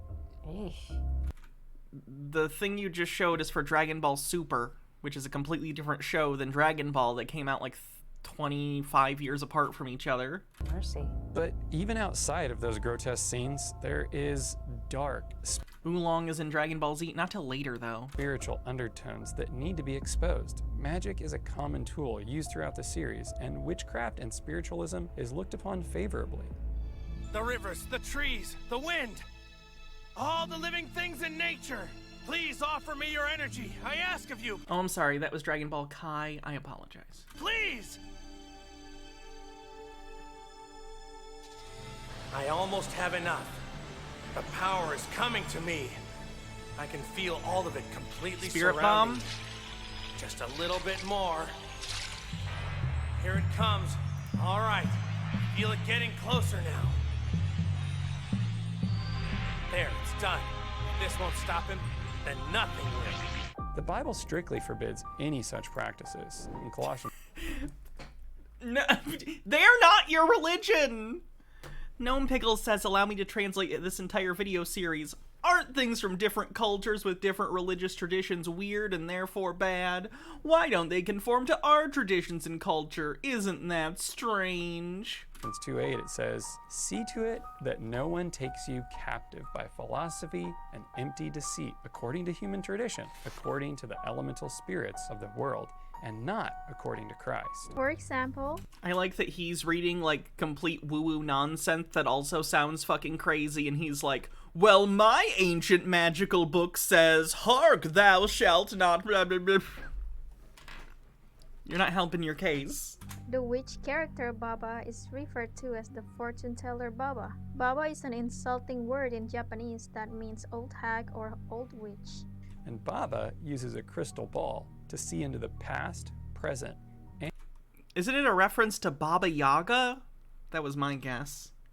Or do they have the same word origin? and future, something the Bible condemns as an abomination to God. Like when King Saul summoned the late Samuel through a medium, in reality, he was speaking to a demon. Yeah, although I've seen a couple episodes, I still don't understand what this anime is really about. Let me see if I can explain.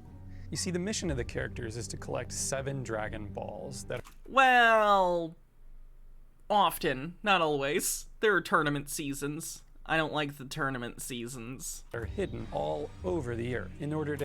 Devil Summoner Marie says, gotta get going, but this whole point is more of a critique of Japanese culture, which is very, conservative and patriarchal. Yeah, that would be a fine thing to talk about, although I don't know how to talk about cultural differences without it being you know, weird, which is why I don't generally do it. But I am uncomfortable with a lot of the anime stuff that falls very creepy.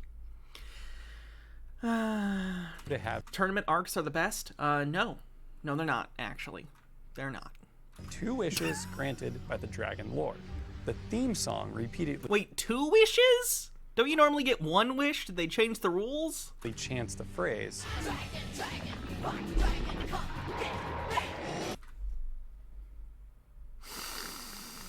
The book of Revelation called Satan a dragon. So basically they are asking Satan to get them. The story centers around... The dragon is not Satan. A young alien named Son Goku, who was sent down to Earth as a baby. In the Dragon Ball anime, they are 3 supreme beings called the Super Saiyan Gods from Universe 7 that send the baby Goku down to Earth to destroy it. Isn't that kind of like the story of God sending Jesus down? Oh my god, the idea of like a savior being sent down is not only like existent within Christianity. The Earth? Yeah, pretty similar, but the twist is instead of being sent to Earth to save it, he's sent to destroy it. Stone Corbell says, and clearly there are no other dragons that exist in folklore than Satan. Cloud Wizard says, Puff the Magic Satan. We send adult fighters to planets with strong inhabitants, but to planets with weaklings like Earth, one of our babies is sufficient to carry out the order. Kakarot was sent to clean up this planet, but he obviously forgot Superman is a Moses allegory. His mission. Kakarot, what have you been doing here all these years? Your mission was to terminate all life on this planet. Why haven't you carried it out? Let me put it this way. Superman is a Moses allegory that was turned into a Jesus allegory over time. Goku is an angry child who has an accident while growing up, causing him to change his motives from being the destroyer of Earth into the savior of Earth. There's an episode titled The Father of Goku, and a prophecy was given to Goku's father, Bardock, that he will have a son, and he will be a savior of the Earth. Take heart, Bardock. A savior has been born. He was sent there to avoid Frieza because Bardock, his dad, thought Frieza was going to wipe out all of the Saiyans, and he was correct. Again, that sounds like Jor-El fighting with Zod. That sounds very Superman. Who has the power to save the innocent from people like Frieza and you.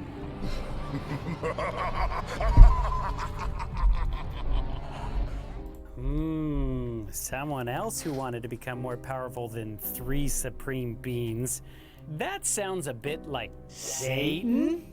No! What the fuck? It says here on the DBZ or Dragon Ball Z wiki that Goku wants to become the most powerful Super Saiyan God, which can be obtained through a ritual involving 6 righteous Saiyans or special divine training. 5 Saiyans with righteous hearts must join hands and instill their inner light into another. With his friend's energy flowing through him, this Saiyan shall then take the form of a Super Saiyan God.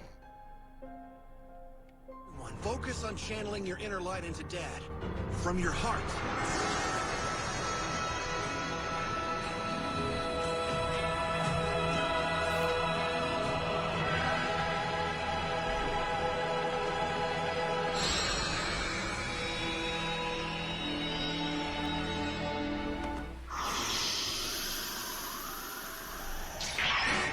Mr. Whisker says the power of friendship. That's right, Michelle. Now you're seeing who this really is. In the end, Goku takes the war back to heaven and destroys it.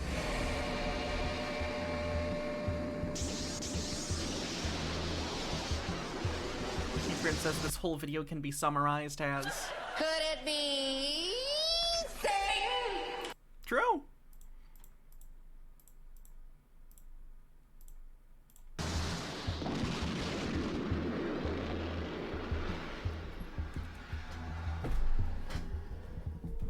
There's even a similar story of a tree in a garden, just like Sailor Moon, twisting the concept of the Tree of Life. It's called the Tree of Might, sometimes referred to as the Tree of Death. Magical trees, again. Christianity does not have a goddamn patent on magical trees and stories. Once again, you can see the inversion of the truth. When one eats it, they gain more power. Only Kai, who are the kings of the universe, and eternal dragons are meant to eat the fruits. You mean I'm not allowed to eat any of that? You got that right, buddy. That tree there, it belongs to the great King Yema, and only he can eat the fruit. Aw, come on! Just one piece!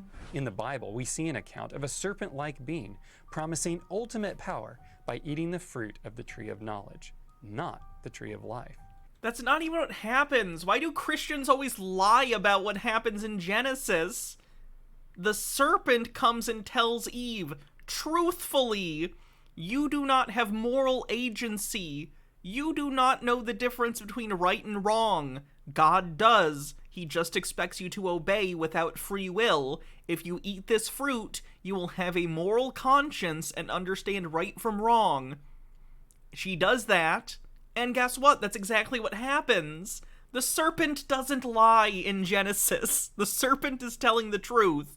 God got mad that humans developed a moral conscience in that story. That's what they're punished for. Anti-Pretzel says Christianity is a bunch of stolen and plagiarized mythology to make it bad, or if Satan, so their magical sky daddy is better than acting that isn't himself. Also, God is a Karen. It's interesting that they get their power from the dragon, who is called the Eternal Dragon God, or Dragon Lord. The owner of the tree is King Yema. Here it says that Yema's occupation is a judge. Dragon Ball Z has a lot of Gnostic imagery, flipping the idea what's good and what's evil. Yema is actually a deity in the Buddhist faith known as the King of Hell.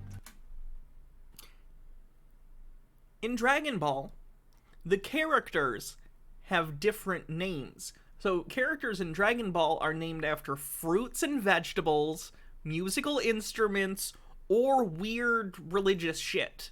Like Mr. Satan, right? Goku's real name is Kakarot. It's supposed to be Carrot. He's named Carrot, basically. Piccolo is named after like a piccolo, a flute. This is like how Dragon Ball works. A lot of the characters have weird fucking names. Yema is said to judge the dead and is the one who decides if the soul goes to heaven or hell. Seems pretty Gnostic if you ask me. You just said it was Buddhist. It sure does. And so on the surface, Goku may seem like a Christ type, but when you really compare him with the Bible, he actually shares more characteristics with Lucifer. Goku is really a type of Satan, which is made to appear like a savior of the people. Son Goku's character is based on the Chinese mythological character called the Monkey King. Goku was based off the Monkey King, who in the myth gets invited to heaven and believes he will receive an honorable place as one of the gods, but is instead made the protector of the horses, essentially a stable boy, which is the lowest job in heaven. He rebels and proclaims himself the great sage, or heaven's equal. Which so happens to be the similar story of Lucifer, who wanted to be honored as a god and eventually rebelled against him. According to not the Bible, but literally biblical fan fiction written by fucking Dante. Heaven, he was cast down to earth. Mr. Satan's real name is Mark, and Satan is basically a stage name. The lowest place in the universe. Yes, he sure was. And Goku's father-in-law is known as the Ox Satan.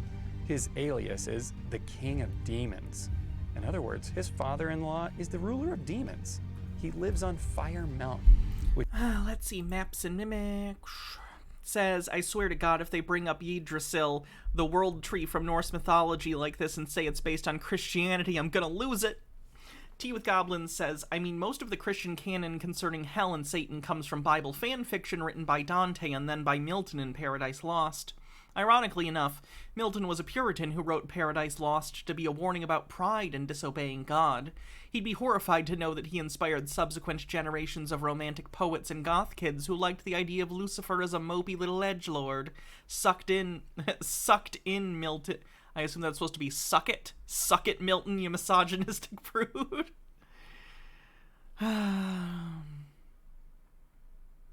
Which is located in the Diablo Desert. That's interesting. Here also says Goku-san is married to the daughter of Mr. Satan. They had a baby who they named Pan. Of course they did. Allow me to introduce the greatest woman in the world, my wife Adele. And this is her dad and infamous father-in-law, Mr. Satan. And this cutie patootie is our daughter. Say hi, Pan. Pan is the Greek god where we get our modern depiction of what the devil supposed. Yeah, I'm assuming these actually probably are on purpose. Because again, it's a pun.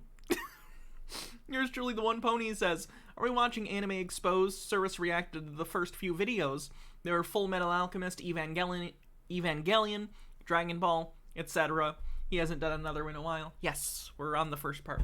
Supposedly looks like, you know, with horns and goat feet, and he causes panic. They're not even hiding whose side Goku is on. Goku's team is called the Dragon Team. The character Mr. Satan, who is also dragons aren't evil.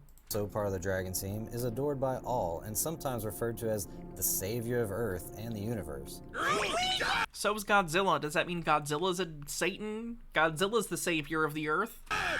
He yelled at him? A pretty brazen move, yelling at our planet's savior. This kind of reinforces the idea that Satan is the good guy and will be the savior of Earth. What are you talking about? That's pretty blatant. And just so there's no mistaking exactly whose side comments are turned off, shocking. This character truly represents, Mr. Satan's daughter, with one of Goku's sons, drives a car with Satan and 666 written on the side of it. Yeah, it's a reference.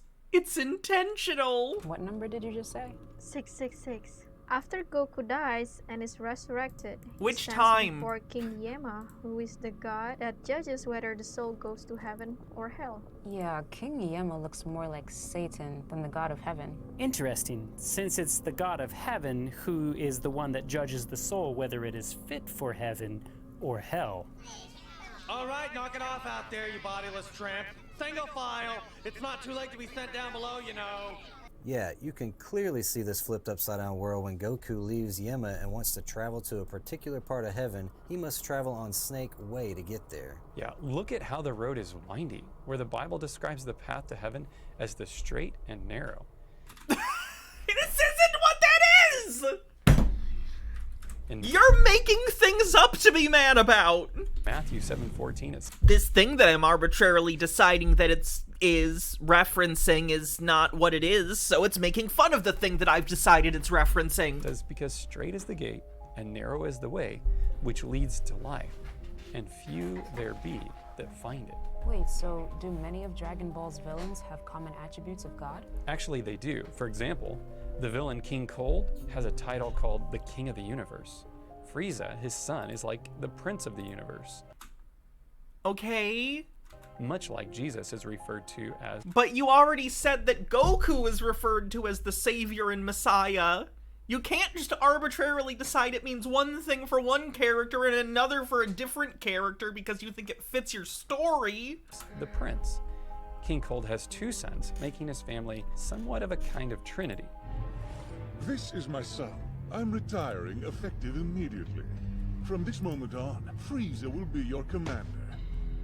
In other words, the Cold Force has now become the Frieza Force. There's a prophecy that King Cold's son will die. Frieza dies multiple times, and each time, he's resurrected. Mr. Whiskers says they're also the villain, just like God. Welcome back, Lord Frieza. Don't dream of resurrecting again. That's kind of like the prophecy that was told to Adam and Eve in the Garden of Eden, which talks about how Jesus will ultimately bruise and crush the head of Satan. In Genesis 3:15 it says, "And I will put enmity between thee and the woman, and between thy seed and her seed, and it shall bruise thy head, and thou shalt bruise his heel." And that prophecy was visualized in the fight where Frieza put his foot upon Goku's head, as well as his son's. Frieza has many forms throughout the series, but it is the same person. During the fight with Frieza, he asks Goku who he is, and he says he is the savior of the world. What are you? I am the hope of the universe. I am the answer to all living things that cry out for peace.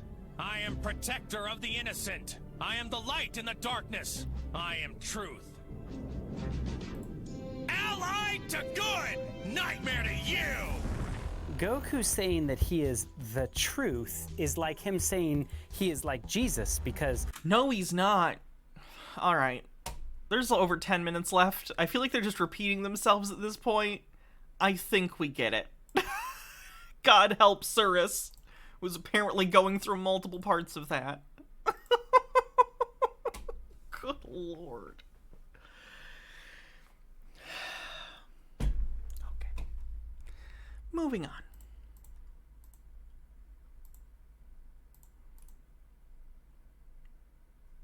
Welcome to yet another edition of the Truth Zone. As always, this is your host, Truth Seeker. Like the video, comment down below, and if you are new here, subscribe to the channel. G-Tara says listening to that video had me saying okay and multiple times. Yeah. It'd be much appreciated. And what if I told you the Andrew Tate thing currently going on with his supposed arrest over trafficking was nothing more than another psyop. Psyop on the bingo card. Each Baird says, oh my god, I just realized what that reminded me of. It was like 5 copies of No BS being Jesus-y. Some people would probably say, I've completely lost my mind. But it is, because Andrew Tate is controlled opposition. He's part of the system, but he's playing a character like most of these other people do, like Jones and Kanye and Elon. They all play these characters. Psyop on the bingo card. They all have a role to play in this game. And then when their role is done, they disappear by certain means. I've got to be careful how I word things, but you know what I'm talking about. But here we see this supposed, but you know what certain means. Disappear by certain I see they've seized means. Tate's cars. Let me take a look. Romanian authorities seized Andrew Tate's luxury car collection, his 5 million villa, and all other properties he owned. Can't help but wonder if they seized his python leather jacket too. He'll need some thick skin in Romanian prison. What color's your Bugatti? I don't know, the police took it.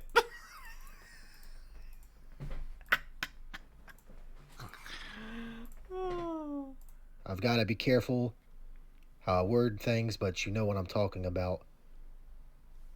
But here we see this supposed arrest, and of course we see his brother on the right, and he's doing the Bugatti, more like he no. Bugatti, more like he don't Bugatti that car anymore. That's rough. Strike that from your memories. pyramid type hand gesture. Bugatti, more like Bugani. That's a little bit. Sure that Andrew Tate. That's like 5% better. Tate always flashes.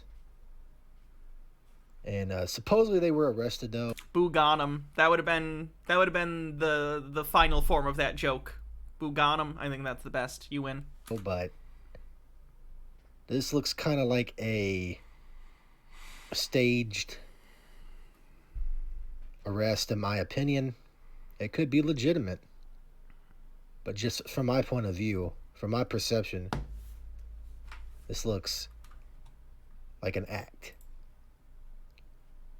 But they constantly flash this pyramid, inverted pyramid hand sign. But first was his cancellation off of all social media, which... That's Tristan. He knows that's a photo of Tristan and not Andrew, right? Puka, thanks for 300 bits. Made him even more popular.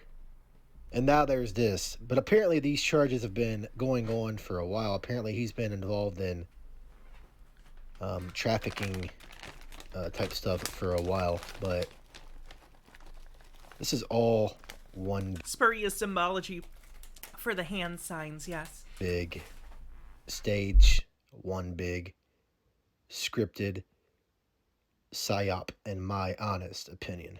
So I knew it was coming. I absolutely not knew it was coming because of how orchestrated it was. The only thing, and I'll state this at the beginning, the only reason I'm upset by being canceled is because I've expired one of my lives. Because first you get canceled, then they make up a reason to put you in jail, and if that fails, they kill you.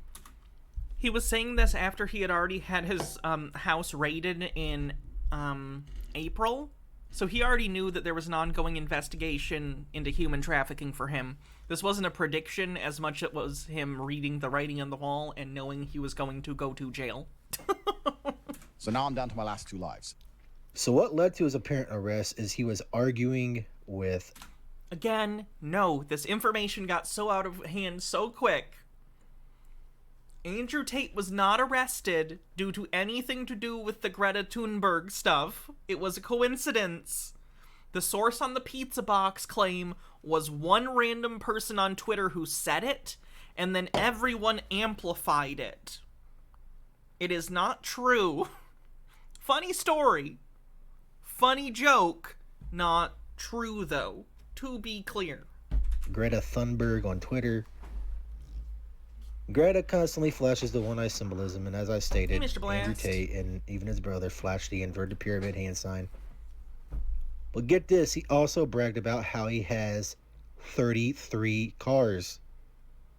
And he calls himself the top G. All Freemason symbolism right in your face. Like I said, he is nothing more than a controlled opposition puppet. He's playing the apparent rebel who's been banned off of everything. But he's playing his role to keep people distracted and divided. If people think this guy is truly legitimate, I have a bridge to sell you. Andrew Tate is a fraud, so is Kanye, so is Alex Jones, Elon Musk, Donald Trump, etc., etc. They are all...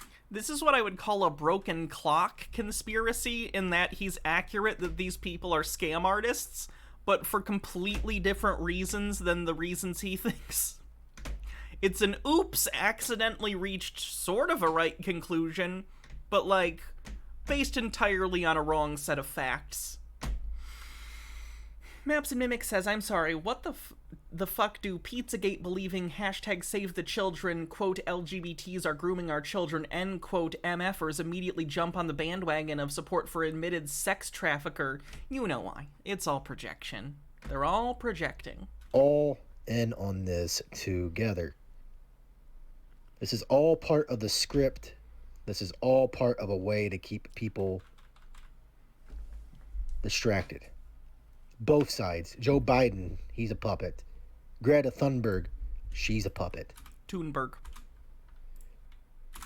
Etc., etc., etc. All of these high-ranking people are part of the same club. They are not for you. They are against you. And they want you to fail. They don't care. Stone Corbell says at this rate, even this guy is a puppet. I have like glittery, shimmery eye shadow stuff on. I should have put more on before the stream for the tinfoil vibes. You can't really see it on camera. About I'm trying to figure out eyeshadow. You at all. They don't care about your well-being at all. Here we see some more one-eye symbolism, as I pointed out, with Greta Thunberg. She is obviously deeply tied to the whole Illuminati agenda. Illuminati on the bingo card. Being pushed. World Economic Forum, Great Reset agenda, whatever you want to call it, being pushed. These people do not want to see me or you succeed. They want us to just be quiet. As they continue to push all of their agendas, their Great Reset agendas, their digital ID agendas, and whatever other agenda they seem fit to want to push. Because at the end of the day, these people want total control. They want total power. And they want less people around as they gain this power. Population control is a motive on the bingo card. This is all leading to their Agenda 2030. Great Reset Agenda. Now, can it be stopped? Sure it can. But this is honestly signs of the end times. Kanye is controlled opposition. Elon Musk, Andrew Tate, Donald Trump, Joe Biden, all of these people are not for you, are not for your... It wasn't an Agenda 21. It was, but then I think we got past the year 2021 because wasn't Agenda 21 like climate goals to get before 2021? So there probably are now 30 goals. So they have to move the goalposts because, there was no New World Order in 2021. Best interest. I just found it very comical how this arrest happened, and that's all people are talking about now. I mean, I'm even talking about it, so I was wanting to point out the fact that I think it is a distraction. Now, the subject that he was arrested for is no laughing matter. We've already seen human trafficking stuff come to light with the whole Balenciaga stuff and many other things. So it's no laughing matter.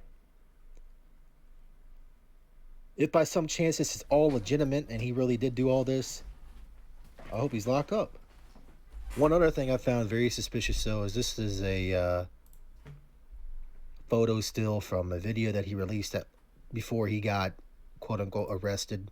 What's Balenciaga? I don't know a ton about it. They're like some fashion clothing company or something.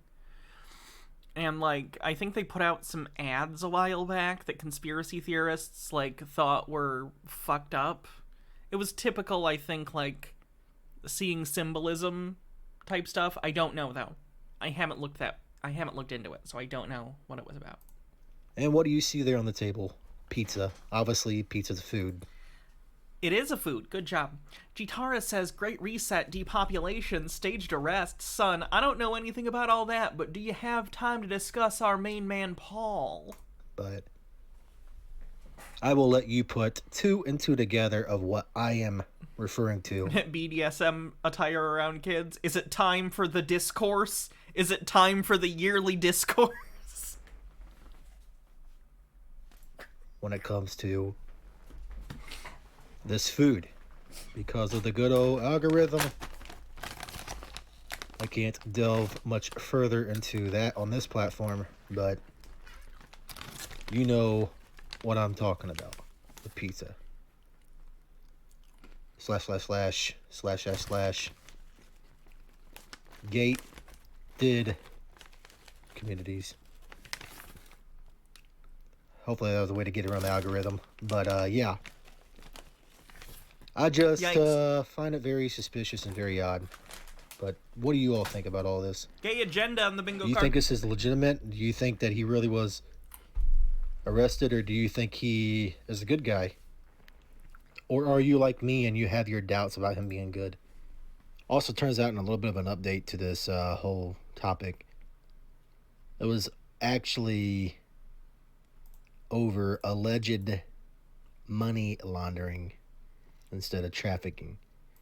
I would need to see a source on that one. It wouldn't surprise me. I've always assumed he's been doing money laundering, but I know the investigation started because of a human trafficking thing. So, but nonetheless, he is still controlled opposition, and he's back out magically tweeting, talking about how the Matrix sent their agents.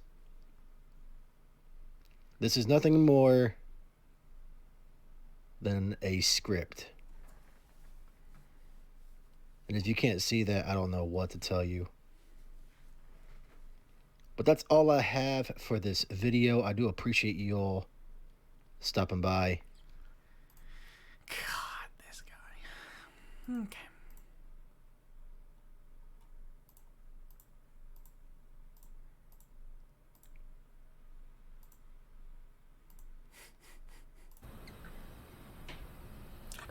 December 29th, 2022.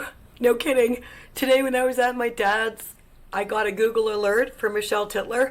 Oh my goodness, it's happening. All the crazies are responding to my disclosure. So this is the lady that talks about reptilians and orbs a lot. Recently, one of her videos went semi-viral in the, what would I call this? There are forums and communities online, of which I am a member of some of them, where people like myself go and collect and watch and make fun of and talk about conspiracy theories, like this woman. So she went, her recent video, which we watched sometime in the last couple weeks, where she freaked out and was like yelling at QAnon because she thinks she's the reincarnation of Q's ex-wife because she thinks she was Mary Todd Lincoln and she thinks Q was Abraham Lincoln. Anyway, she had a whole video where she like yelled at QAnon and said she quits Q, basically. And that went viral because it was like just an unhinged video. Went viral in the anti-conspiracy community. So anyway, apparently she gets Google alerts about herself, which is a weird thing to do. I guess this is her response to some articles that were written about her freaking out. Forrest Espion says Balenciaga had pictures of 2 kids holding one goth teddy bear and one BDSM harness teddy bear. Also BDSM accessories. Lots of normies and chuds freaked out, but Shoe-on-Heads sent full satanic panic mom mode to where even Vosh called her out for it. That's the Balenciaga story. Oh, that's stupid. Okay, so I practically levitated all the way home. My car drove so slowly. I swear I could have teleported here. Because I haven't fully read this yet. I haven't even gone to the links. I seriously got home, changed my shirt to Fear is the Virus, one of my logos, and quickly printed this out, but I haven't really even read it, except for the title. I laughed with my dad, you guys. You guys are gonna love this. Super funny. They're already starting their spin. It's excellent. Titler. That's the Google alert. Woman ditches QAnon, claiming Steve Bannon ignored her alien transmissions. That is in quotes. Alien transmissions is in quotes. Now, understand this, everybody, to start with. Nowhere in anything that I've ever in my entire life seen or written from me or anybody else have I ever seen anything called alien transmissions. I don't even know. She said she's been getting transmissions from the Galactic Federation, which is comprised of extraterrestrials. So yes, they might not be directly quoting you, but you can say something someone else said without it being verbatim. You can basically sum up what people say. What that is. I don't even know what that is. They literally made that up. There's no such thing as alien transmission. But this is like so obviously NASA after. Hi NASA. Hi NASA. Hi NASA Deep State. Calling it alien transmissions. Alien. That's just not too hot. Okay, so they write all the Hollywood movies. NASA does. And they call it alien because it's of course a negative word. So alien. We all know the original meaning of the word alien. So that's what they're going to do. They're going to call everybody alien. I don't have any. Oh, her issue is that we're calling extraterrestrials aliens. Okay, but they are aliens. But okay. Thing called alien transmissions. There's no such thing called that. No such thing. No one's ever used that term. Ma'am, regardless of what you call this, I don't think the issue is the semantics of what you call the psychic transmissions you believe you are receiving from space. Speaking of which, thinks they speak with aliens regularly on the bingo card. I've never used that term in any of my videos ever. They're now calling it alien. So they're acknowledging my ET transmissions. What do you think ET transmissions means? ET means extraterrestrials, which is a synonym for aliens. ET transmissions. They knew it was called. That's another line. I love it's not it. a lie. And Steve Bannon. Steve Bannon. You rejected my ET transmissions. And Lara Logan. And Steve Bannon did ignore my ET transmissions. You know why? Because he's a coward. That guy's a coward. He's paid by Miles Guo, who's Illuminati. You know those red shoes? You guys should go look at my other video about Miles Guo and the red shoes. The Carly Bonet one. Red shoes are a common... If you believe in, like, Freemasons or Illuminati or whatever, red shoes are a common symbol that conspiracy theorists look at and think is a symbol of, like, I'm in the secret organization, I have red shoes. It doesn't help that the Pope wears red shoes. You guys should go look at all my videos. Maps and Mimic says, have the last of my bits, it's time for D&D. Bye, Hannah and chat, have fun. Everyone, thank you for directing them to me. Okay, so let me read this to you, because I haven't fully read it, and I haven't even done the links. I haven't had time. I'm doing it live with you. So then they've got a quote from my thing. I'm taking down my ET... Ronald McDonald is a Freemason. Oh, yeah. Yeah. They call him Big Papa Burger. Okay? Don't fuck with him. Don't cross him. You should have seen what he did to Grimace. He's never been the same. Mr. Whiskers says, I'm receiving some ET transmissions right now. Epic transmissions. Gnome Pickles says, oh, don't worry. I already read it, Mrs. Lincoln. I'm one of the orbs on your monitor. Transmissions, you guys can just live in your stupidity forever. So here it says, quite clearly, I'm taking down my ET transmission, so you can't see that now. Okay, so the next one, and that's Salon. Salon. Q Army didn't out Salon 6 years ago. Not at all. Salon and Salon. You don't even know how much fun I'm having. I was laughing the whole way home. All I could think... Yes, Broha. Believes they speak with aliens regularly on the bingo card. I mean, I've never been so happy. Well, I went from being so mad that no one was doing disclosure to now just being like, wow, this is so awesome. Just so you guys know, there's literally nothing they can do to me that I won't be able to handle. This is where I shine. This is why Q has me doing disclosure. This is why the Galactics have me doing... You quit! Is she pretending she didn't quit? Disclosure. And these...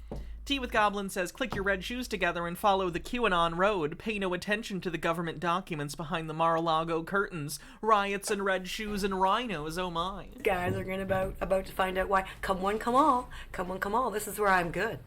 It's super boring for me when nobody's doing disclosure. That's what I was pissed off about.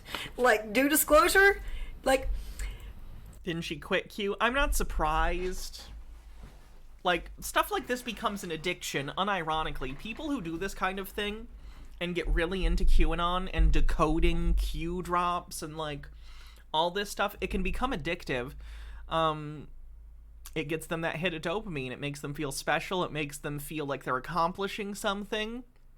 Even if they're not, it gives them the feeling that it does. And makes them feel good, so they can't just stop, right? They need their fix. Say everything. Say everything you're going to say, Deep State. Just say it all. Okay? Because then I'm going to teach the whole world how to respond to you. And then here's a quote. Here's the next one. From, what is this from? Alternet.org. Alternet.org. You blew it! Women dumps QAnon because Q and Steve Bannon ignored her. Steve Bannon, you ignored me. I am so pissed off at you, Steve Bannon. It's not as if I didn't have anything to say to you. There's an orb. Steve Bannon. Listen, I love you, man, but you are compromised, okay? You tried so hard. You're one of the most interesting people in this whole thing. 7th McCarthy vote coming up. Is it still 20 Republicans holding out against him? I haven't been paying attention since the 3rd vote.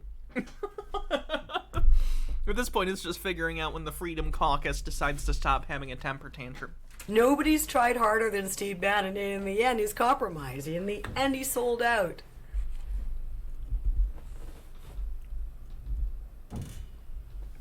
Look, there's something that everybody needs to learn about me right now. There's literally no one in the universe that I won't take on. By myself. I do not need an army. I just need a microphone. I've been like that my whole life. My whole life. Okay? I ran the school in grade 1. I paroled the school and I made sure everybody was behaving. I'm like a cosmic bouncer. I'm going to make sure Jesus is behaving. I'm going to make sure Q is behaving. I'm going to make sure all you baby rapers are behaving. Okay, let's, so,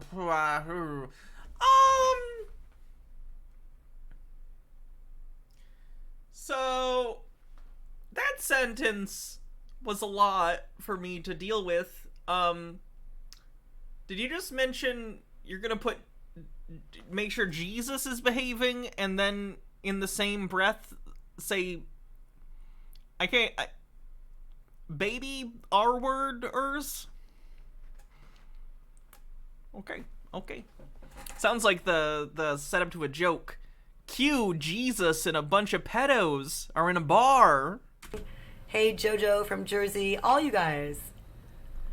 Oh, by the way, the JoJo from Jersey thing, I just want to fill you in on it, because she's the one that made my video of all the orbs go viral. 1.5 million. Hi, orb! 1.5 million and all the orbs. And everyone in the comments going, like they're trying to make fun of me. It's super funny, you guys. They're trying to make fun of me, and it's like, oh, super crazy. But then people are going, you do not have to try, believe it or not.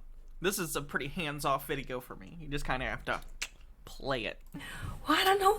What's going on with those orbs?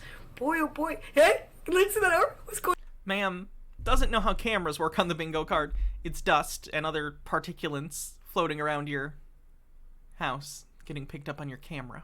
What's going on with those orbs? You should get an air filter. What's going on with those orbs? I don't know. That's Galactics. When you die, hi Galactics, when you die, obviously I've forgiven them. Here's the thing, Q has, I'll get back to that.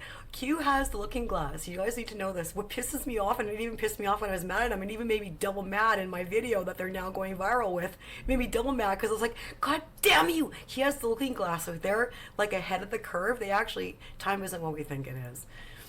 For those who don't know, people who believe in the QAnon thing, Q named as a source, of course, on the bingo card. For those who don't know, people who believe in QAnon often believe that Q, who they think is a secret government agent leaking information to the public about this, like, underground military operation to take down the deep state, or whatever bullshit, they believe that Q and the white hats, which is what they call what they think are the good guys, they think they have what's called a looking glass, which is basically a device to tell the future. They say it is a quantum computer that allows them to basically make predictions about what's going to happen in the future. It's a scientific future-telling device, which is funny because my first D&D character also had something like that, but then again, it was a steampunk time travel D&D character that was fantasy. I didn't make it a part of not only my personality to believe that, but I didn't make it part of my personal politics. Apparently, she thinks it's real. So sci-fi technology on the bingo card. Believe sci-fi technology exists. So they are ahead of the curve. That's why they've been able to do all the Q drops and things lined up with the deltas and everything, because they actually have the looking glass and they can look 2 years down the timeline. So they even know what I'm gonna do, okay? So that's why they showed up in the last video, and they like plethora of orbs, because they knew the satanic left were gonna You told the orbs to fuck off in the last video. Take it and spread it, and it wasn't just 1 or 2 orbs. It was like 100. Steve Bannon, you rejected my alien. And by the way, they're not alien, they're familiar. They're very familiar. We used to know them, and they knew us. The cabal has done so much to our memories. That's all the dumbing down of our DNA. That's all the vaccines. We've never needed vaccines ever for anything. They've done so much to us. Pulled our wisdom teeth, sent them to Geneva, cloned us, calcified our pineal gland so that we don't have clones on the bingo card. Access to the galactics and our higher soul. We all have higher souls. So these orbs that you see flying around, that's what you are when you die. If you watch videos on YouTube of people dying, go watch them. There's a whole bunch of orbs that come in. I don't want to watch a bunch of videos of people dying. What the fuck are you talking about? Does this lady sit around all day and watch people die? They meet the person, the orb comes out of the body, and then they all fly off together, just like they say. Oh boy. Stone Corbell says, I mean, you don't need vaccines. You just not take them, die of... You can just not take them and die of preventable illnesses. Logarth says, turns out the orbs are actually black mold spores and this person is suffering from severe toxiodysphagia and is having a walking hallucination because her major organs are slowly shutting down. There are people there to greet you. And does Peter's video count as has taken ivermectin? No. They have to actually mention it in the video. And we go to we have light forms, and there's different DNA all around the universe, and your soul from God can inhabit different kinds of DNA. Hi, orbs, to confirm. Hello, hi. But here's the thing: the Cabal, they're not souls from God. That's what they're hiding from you. They are not souls from God. They are the aliens. The aliens have been here since the sinking of Atlantis. This is the information they don't want you to have. They spend trillions of dollars every year hiding this from you, and I am fucking their system up so badly right now. Hi, orbs. I'm literally the hottest intel on the planet. It's not just that I know that the galactics exist, it's that these ET transmissions basically explain it all. And that's that the Cabal are the malevolent ETs. They rape, torture, and cannibalize children. The inner Earth is not a ball of fire. There are caverns everywhere, and that's where a lot of them exist. The Archons created artificial synthetic intelligence called Dracos and Reptilians. And the reptilians interbred, and they interbred with us. We all have reptilian brains, okay? Reptilians on the bingo card. We know that, okay? There's so much unexplained. They lied to us about everything. They literally lied to us about everything, including physics. Einstein was deep state. Deep state on the bingo card. And Tesla wasn't. Tesla was not. He was Pleiadian, and he really was brilliant, and he had free energy. Pleiadians are a kind of alien. Aliens on the bingo card. And ready for this? Elon Musk is the same higher Pleiadian soul as Nikola Tesla. Elon Musk, Nikola Tesla, same people. Does Elon Musk have a thing for pigeons? Same souls. So what's happened is 200 million starseeds have incarnated here from around the universe, mostly this galaxy, to liberate. A couple were from Andromeda, and they were like, the driving distance isn't too bad, so I think that's fine. I can commute. Assist in the liberation of Earth. We are incarnated here. We're Pleiadians, Arcturians. There's 75 million Pleiadians. There's 50 million Arcturians, and the rest are a mix of Andromedans, Sirians, Lyrans. There are a bunch. I don't know all of them. We're going to learn them. We've not had Adrenochrome yet, no. Piper Draws and stuff says he did buy the Bird app, so that's true. God damn it. I am an ambassador officially. I am Arcturian. My name is Lumia. I am from Arcturus. Melania Trump is also Arcturian, but she is royalty from Merope, which is up in the Seven Sisters, Pleiades. That's Pleiades. Pleiadians brought us music and musical instruments. John Lennon is Pleiadian. Michael Jackson's Pleiadian. By the way, they're all going to be there for the celebration when we ascend to 5D. Dead Celebrity is secretly working for the White Hats or whatever on the bingo card. Dead Celebrity is secretly alive. Earth. Everyone can look into this to Ascension to 5D Earth. 5D on the bingo card. No bingos yet? There are a lot of light workers on the planet who have been preparing everyone for Ascension to 5D Earth. The reason why the Galactics gave me alone this particular hottest intel on the planet is because it took a serious universal warrior, which is what I am. So, come one, come all. There's literally nothing you can say or do to me that I don't have an answer for. I can kick the shit out of every single one of you, all at the same time. Like, it's going to be so much fun to knock you down like bowling pins. You don't even know how excited I am. You don't even know. I quit. I literally quit. I quit. And then you gave me new life. You gave me life. I just want to thank you.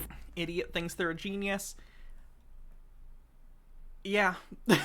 Yeah, let's go with it.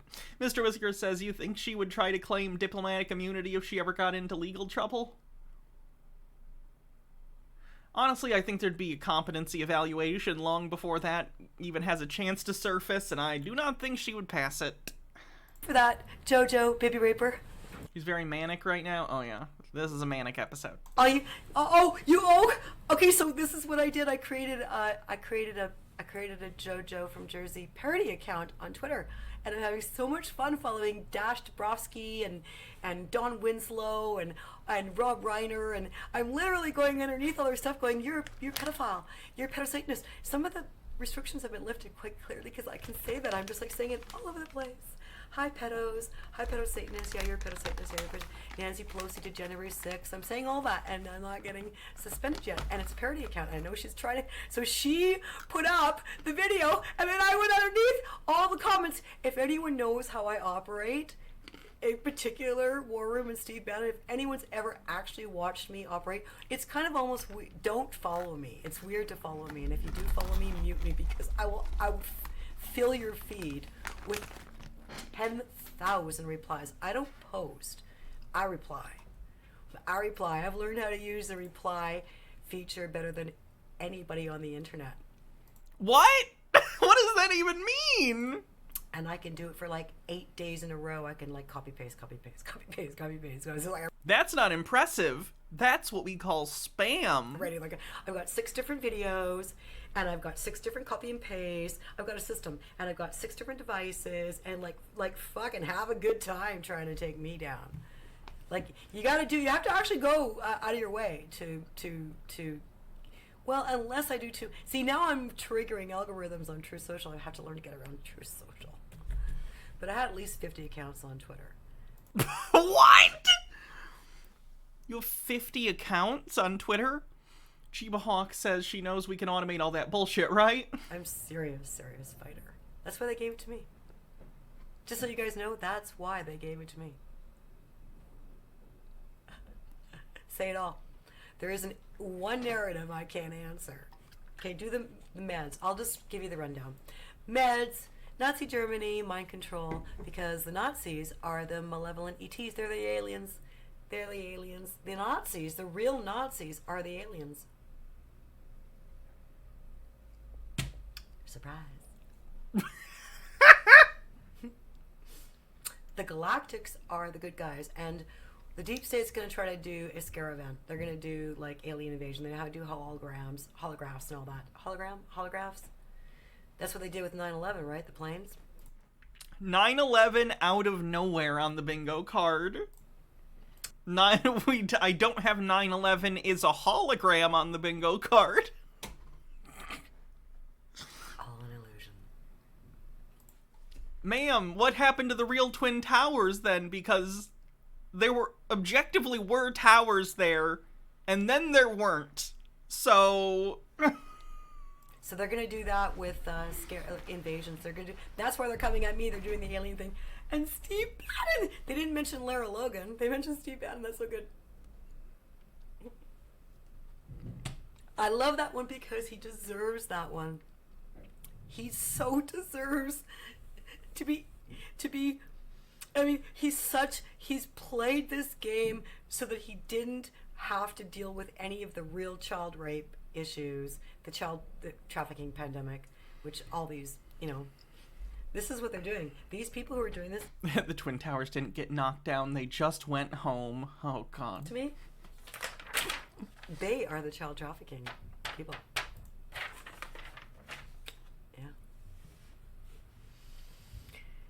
I'm laughing about this, but I want to take a second to explain to everybody that these people rape, torture, and cannibalize children. They have live snuff shows. There's no evidence of any of this. Queen Beatrice from the Netherlands They have underground theaters, and they watch children being raped, tortured, and cannibalized. Again, no, none of this is true. The dignitaries, the mayors, the police chiefs, they're all involved. Queen Elizabeth had children in cages. They have to defile God.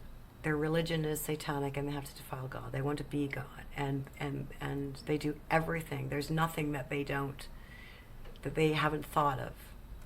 It's beyond our comprehension, and they count on that. They count on that. I mean, they're the psychiatric profession. So, I mean, they perfected all that in Nazi Germany, so they're the first ones to say, well, you're crazy, you need some meds, you know? So that's what's coming next with me. I'm going to have the entire psychiatric profession coming after me for this disclosure stuff, and you know what? I'm the first thing I'm going to be able to say is, well, you guys are the child-raping pedo-Satanists. Psychiatrists are the craziest fuckers on the planet. It's the most evil profession that ever existed. The really unfortunate thing about when conspiracy theories are a symptom of a mental health problem is that often people's delusions will be self-reinforcing in the sense that they will sometimes stop people from seeking help. The delusion itself will involve saying, psychiatrists and medical professionals are part of the in-group that is, like, targeting me, therefore that's why I can't go and get help. It's almost like the delusion is self-preserving. It's interesting. Discordant Vole, thanks for 17 months, says, child what? Yeah. It's all connected to the big pharma, but that they have to have these professionals. Like, they've got that account. What's that account? Call to warning, whatever it is. I follow them on Twitter on my I'm called @JoJo from Jersey, and I have her picture and everything, and I'm a parody account, and so far I'm up still. Can't figure it out. Elon can't figure it out. But I'm able to go underneath all these people and talk right out loud about how they're pedophiles. Conspiracy shows up in chat and bingo, yeah, apparently. It's really glorious. And I'm having a really good time. I feel very euphoric right now. The psychiatric profession is the craziest, most... I'm not sure if she was talking about Call for an Uprising, but she was also talking about Twitter. Evil profession on the planet. Even bankers are like one notch down from these nutcases in the psychiatric. Don't trust any of them ever. Don't take their drugs. Yikes. Synthetic drugs open portals to demon possession. If you ever say that, you are the person who needs to be medicated the most. And so does transgenderism, and they know that.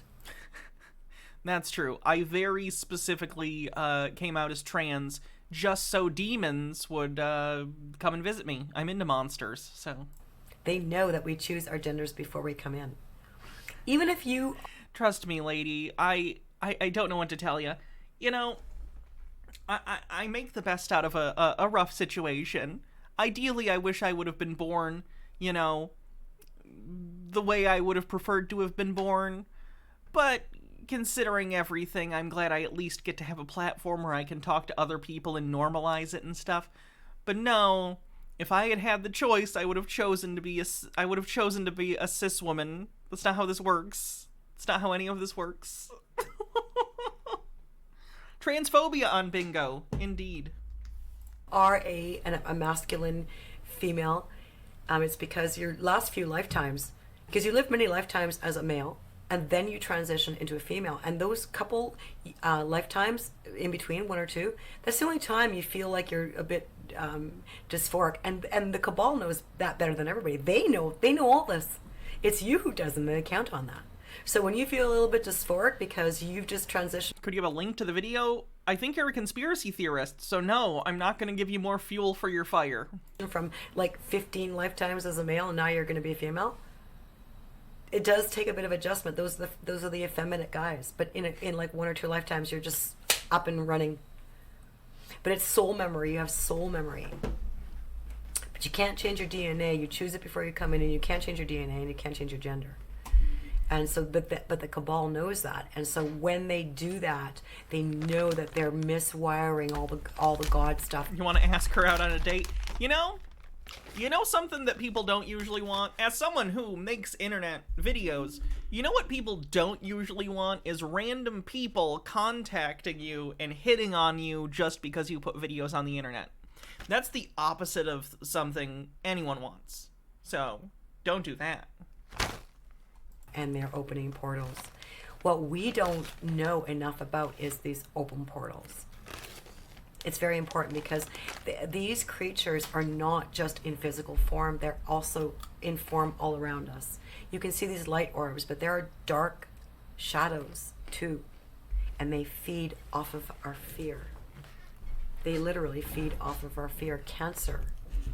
This is what my ET transmissions are all about, and this is why they don't want it to come out. They're going to attack me because my ET transmissions prove that they are the John says, bro, I'm trying. This is you trying? Cancer. That they attach to That's sad. us, and that's what cancer is. And they've lied to us the entire way along, telling us it's everything else but that. It's them. They are literally the cancer. Fear is the cancer. That's why they have to keep us sick and in fear. Yeah, Baja and I started talking as friends first, and then things got spicy. They have to. They have to. They feed off of us in every single way. Just because you can't see them around you doesn't mean they aren't there. You must have all felt demons, or that there's a set expression of demons, or my demons took over. Alcohol opens portals to demon possession. Marijuana closes portals to demon possession. That's why the government had to take it over, so they can modify it. So You're over 60 and looking? I would recommend you sign up for a dating app then, because everyone there is there to date people. That way, you're not just hitting on random people minding their own business. That would be great. Open portal. Grew up in New Jersey. I'm so sorry. Lots we don't know. But the reason why the Galactics want us to... Never trust a state where you can't pump your own gas. Chiba Hawk says, too long, didn't read, smoke weed, close demon portals. Learn about 5D Earth is because we have to clear those regressive, reptilian, negative, demonic, demon attachments in us. We have to do the work ourselves before we can ascend. Discordant Fool says, if they're here, they better start contributing to the rent. You have to let go. We're all carrying DNA from reptilians. We're all carrying this negative regressive energy in varying degrees. And in New Jersey you can't pump your own gas? Not to mine. No, not last time I checked. I don't know if they've changed it. But yeah, there are a couple states where you can't pump your own gas. Gitara says, smoke some bud, make that demon portal a dud. John, are you okay? Genuinely. It feels like you're having some circumstantial speech, let's say. And I know that even though religion has been taken over by the Satanic Cabal, the premise of what Jesus taught us, or any good philosopher, which is what Jesus was, is that our thinking is really powerful. It's very, very powerful.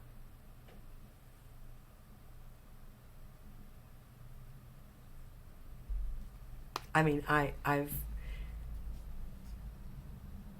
brought in light forms to prove it to you. I mean, here's the weird thing. Even though I've... You're a fed whistleblower.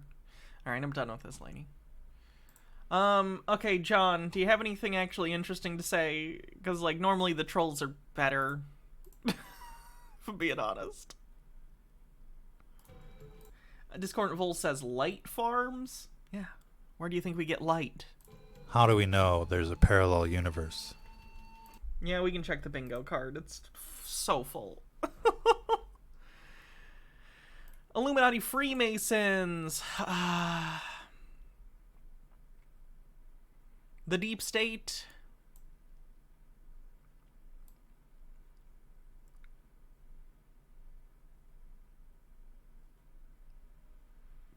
PSYOP.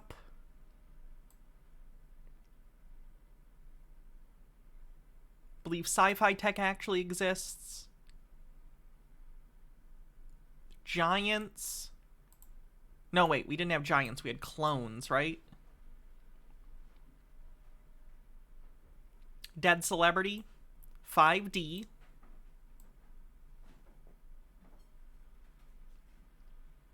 Moves goalposts for the Agenda 2030 thing. QAnon claimed as a source.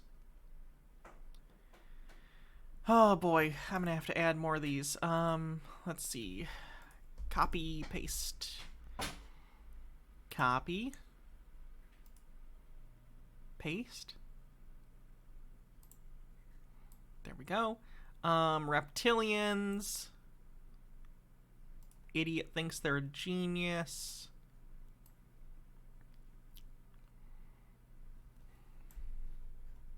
Atlantis.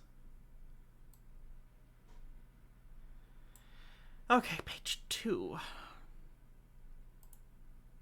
Oh, Bible, reputable source for the anime thing. You're right.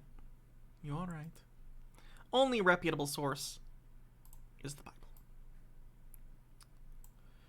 Page 2.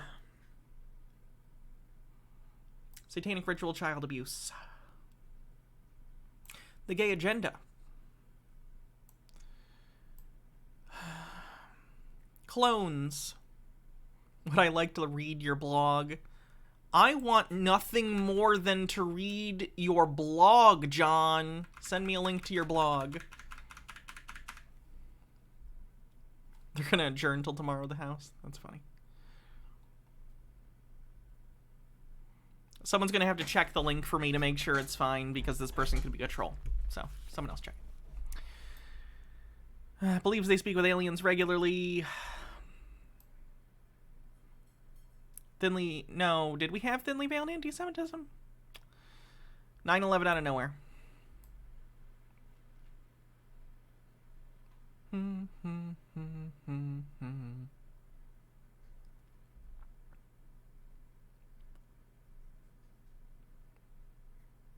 Poor understanding of philosophy or Eastern religion for the anime stuff where they were talking about Buddhism.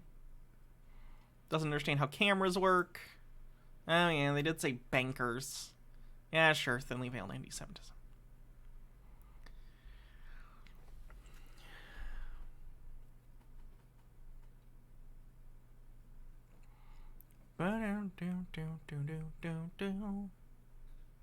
Cruelty 1 says bingo.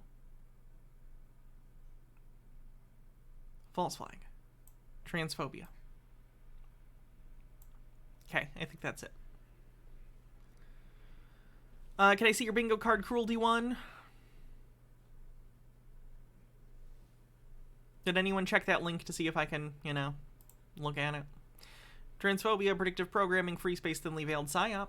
Yeep. Cruelty 1, you win. I shall write your name down. It's all text. Okay. Let me write your name down, and then we will move on. It's a lot of talk about MK Ultra. Okay.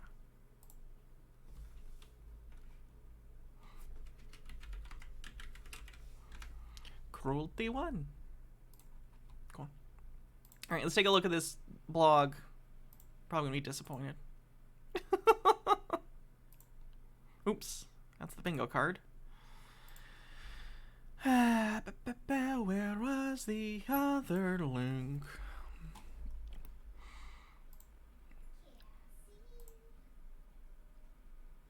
Let's see. Oh. Well, that's sad. Alright, banned. See you, John.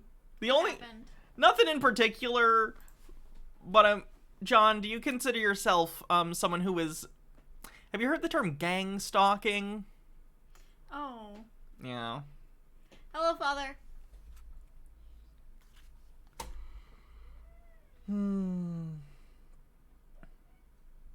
Did I read it? I skimmed a second, and it looks like maybe you believe you're a victim of gang stalking, which is usually a symptom of mental illness. Trying to be as nice as possible here. John, I'm trying to be kind, considering I am assuming this is coming from a place of mental illness, so. Alright, John.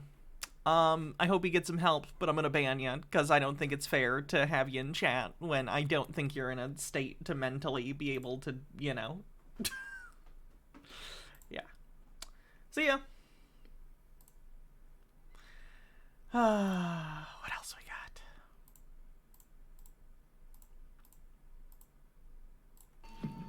First and foremost, you have to understand that we didn't just land on this Goldilocks planet.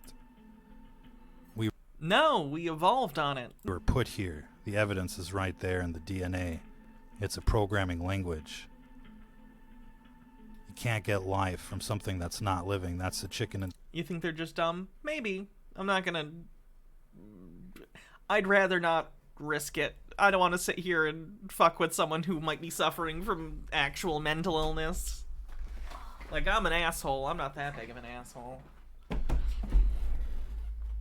says she misses Mommy. Hi, Lou. The egg problem. Oh. She says no. And so... Okay, maybe she missed Mama we're then. actually sitting in a constructed reality. Think about that. An engineered reality. Like a highway system.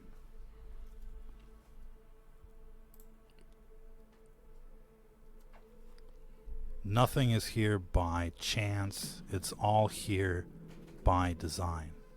No. We don't actually invent anything. We just discover. I mean, that's arguably semantic. We invent things by discovering how things work and then applying that new knowledge towards some sort of goal. So, again, that's just kind of semantic. What's here with us. That's the nature of our reality. And every idea, every concept tells us about creation and our creator. And that's why there's really nothing more interesting than thinking about creation and what might be out there. Seems like people are so far removed from reality that they're living in a dream world. All these people that are repeating the news and pretending like everything's awesome. These people are in the Matrix. They haven't the slightest clue of what's going on. How did we get here? We evolved out of dirt. You can't get something living from something non-living. We've never seen anything evolve into something else. We see things evolve all the time. What are you talking about? There are literal laboratory experiments where we see microorganisms evolve over time. Also, short-lived species like fruit flies, they've done many experiments on over many, many, many generations and observed evolution. What are you talking about? Discordant Vol says, and here I thought I lacked faith in humanity. Even if it could, who would it marry? They're on a different planet. But here's what we know by observing creation. There is a northern hemisphere, and there is a southern hemisphere.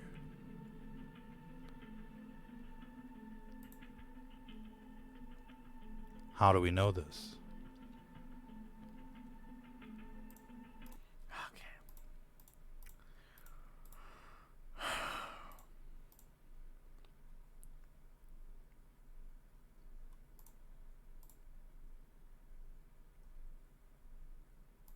Hey YouTube, how you doing? This is Real Talk, and I'm coming to you with a new episode. And this is an update to my previous episode. I know there was a guy I wanted to look at. What was it called? This Place rules. Conspiracy theorist. What was that guy's name in the movie?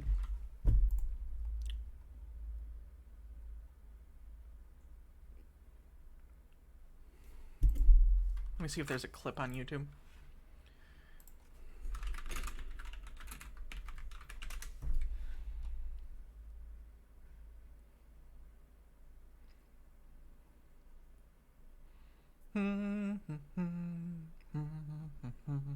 I know I saw the clip on Reddit.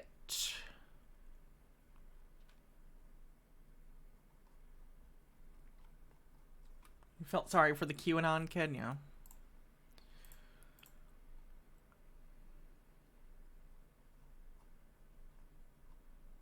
Oh my god, is this just the whole movie? It is. Okay, obviously I'm not gonna... Oh, no, it's one of those things that's lying to try and get you to a spam scam website. Where's the clip, then? Someone... And trending increasingly. Someone fucking give me the clip. Reddit. It was the top of Reddit recently. Maybe it was Reddit videos? No, it can't be because they don't allow politics, right?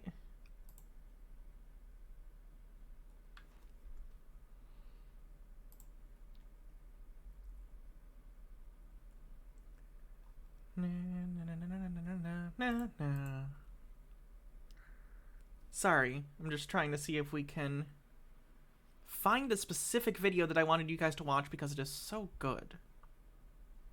Okay, I'm gonna turn this off for a second so I can find it.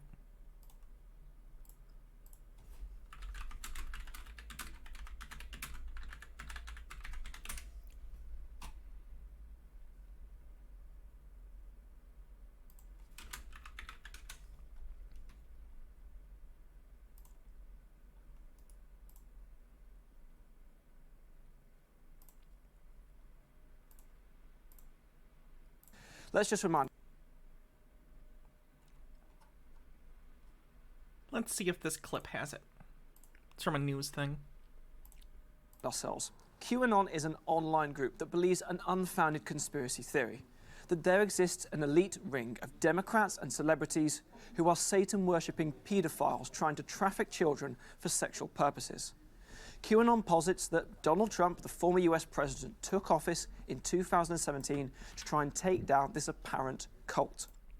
No, that's not it.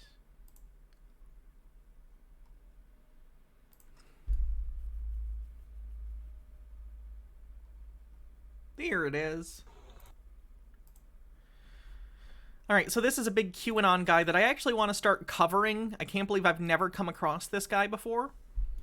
But he is fucking crazy, and Andrew, who is I respect him a lot. I don't agree with everything Andrew has ever said or the framing of certain things, but, like, he's great at what he does. This is the final interview he has with the guy. I think Nancy Pelosi and those people set all of that up. They had Antifa go in dressed as MAGA people. In the following video, we dox 635 known Antifa terrorists. We apologize if your name appears and you are not Antifa. So what you're saying is you're just claiming all of these people are Antifa with no... Cool. We've been living... This is at a Culver's. I worked at a Culver's back in high school. No, college. In a deception. It worked for a while until social media came along, and social media is the one that got Trump in, the outsider.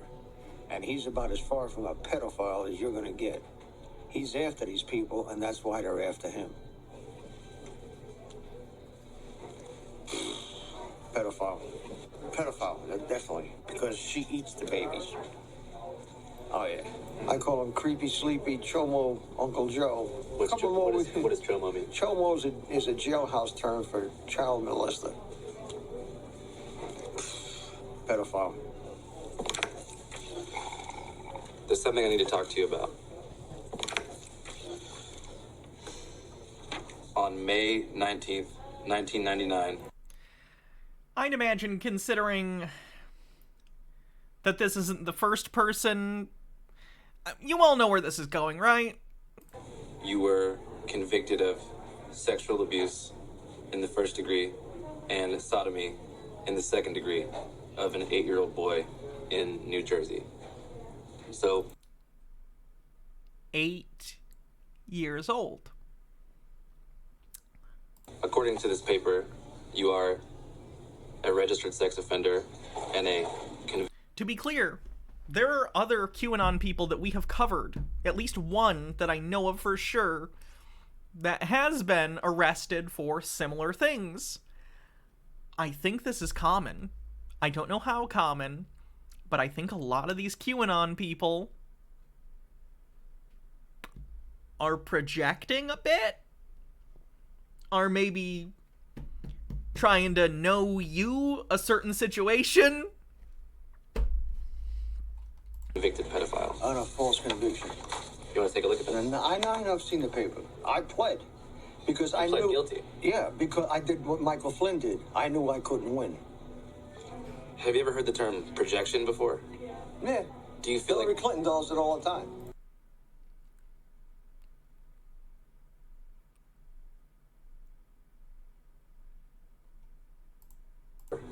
Yeah. Do you feel Hillary Clinton does it all the time. I couldn't write if I wrote that line, I'd roll my own eyes and go, no, I have to erase that. That's too on the nose. That's an obvious joke. No one would do that in real life. That's stupid. And here we are. So yeah. Andrew goes on to basically say that he feels like, and it's interesting, this clip doesn't show it, but the guy basically almost admits that he knows other people like Hillary Clinton and stuff aren't pedophiles. He's just angry at the world and basically wants to prove, like, I'm not the only one, but in reality, he is one of the only ones. I think he just probably finds it really hard to cope with that he is a pedophile, which, yeah, that would be a hard thing to cope with probably, because it's like the worst thing you can be. Jesus Christ. It just seems weird. He gets angry after this. I'd recommend watching the movie if you have HBO or have other ways of watching it. Definitely legally, but either way. Anyway, you can find that documentary called This Place Rules. It's pretty interesting. I don't agree with all of it, but it's pretty good.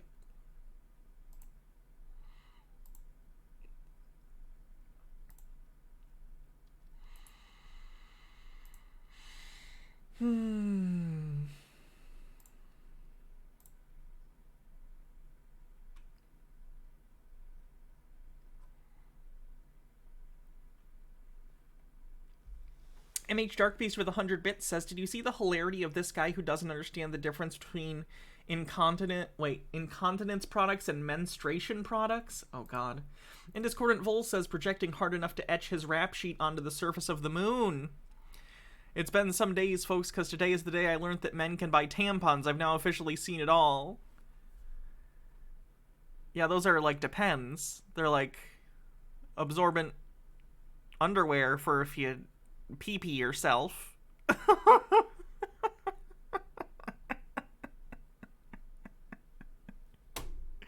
Like, they don't even look like tampons. Even, like, at minimum, if he had said pads, I'd be like, you're inaccurate, but maybe you're just dumb. But this means he wasn't even paying attention, because clearly on the packages are what appear to be, you know, incontinence pads and incontinence underwear. Those don't even look like what tampons look like, and tampons don't come in big fucking things like that. They come in boxes. What the fuck?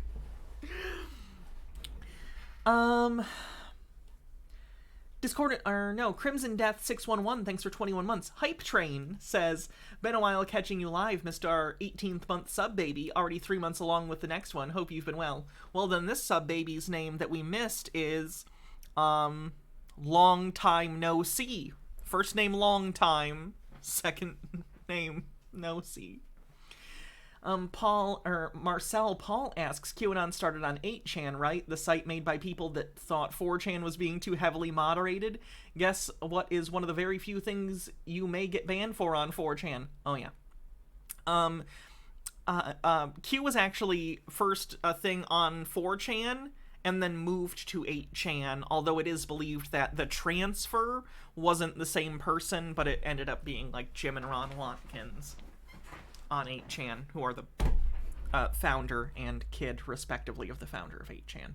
Owners, not founder, sorry. The founder is a different guy. Owner. My bad. Argonian Bum, thanks for 29 months, says, sneaking in. Discordant Vold, thanks for gifting a sub, 6% to level 2. Where were we? Oh, Dr. Mumbi.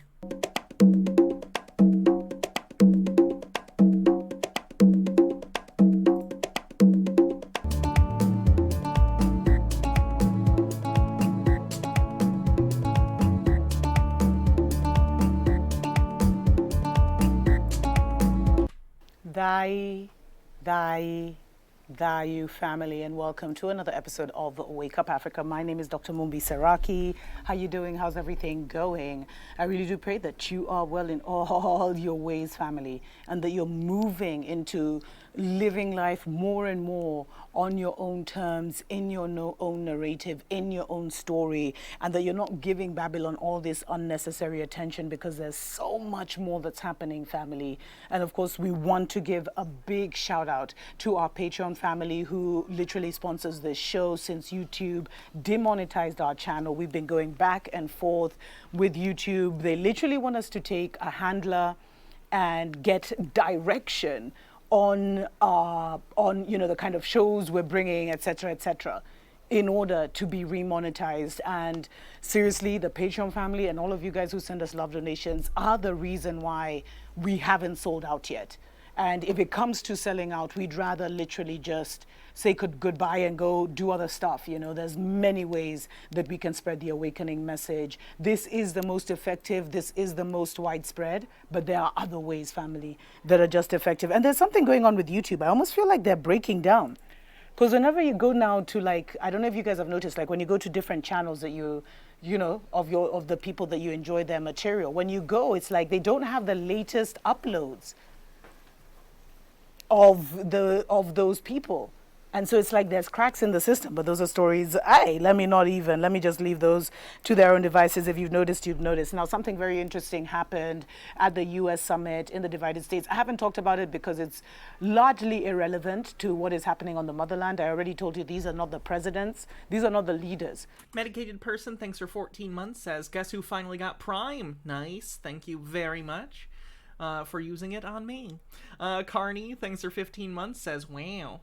61% to level 2 on the hype train. And in fact, there's the message from the ancient ones that I need to deliver, which talks about how they have already identified the leaders of tomorrow. They've been grooming them in the closets. They've been grooming them behind the scenes. Some will come out politically. Some will restore nations spiritually. But these are not the leaders that will be working with the ancient ones that are getting ready to return. Nemesaur, thanks for gifting 10 tier 1 subs to the community. And we had better start to take seriously the fact that the ancient ones are back, the fact that our ancestors are back. Many have called them aliens, but other celestial beings from other worlds that look like I family. Some are taller, 7, 8, 9 feet.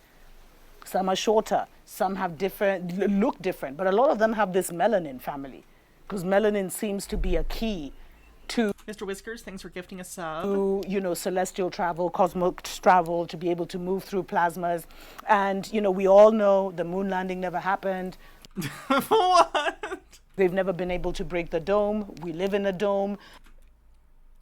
Dr. Mumbi's a flat earther? Since when is Dr. Mumbi a flat earther? 17% to level 5 on the hype train. The circular theory, or the rounder theory has never been proved. And I'm not saying it's a flat earth either, but we are in a dome, family. And we've been contained in the dome. Her doctorate is not in physics, to be clear. And it's funny because it's like, hey, I don't even know if I should get too deep into this, but all I'll say is the north is actually the center and the south is all around, and the Antarctic is not down here and the Arctic here. The Antarctic is like a I think she has a doctorate in women's studies, I think. A wall all around us. And sometimes what NASA has actually been about has been going beyond the walls to the other worlds. Remember, I did, family, a whole show on how there's actually 33 continents and not the 7 that we're told about. And for some reason, these 7 continents that we're a part of here have been quarantined for whatever reason. So there's worlds within worlds and dimensions within dimensions. So the 1967 was when they signed the Outer Space Treaty, which was all about transparent behavior, blah, blah, blah. But they came together and they said that they were going to now pursue what was happening in Antarctica. There's rumors and allegations that our ancestors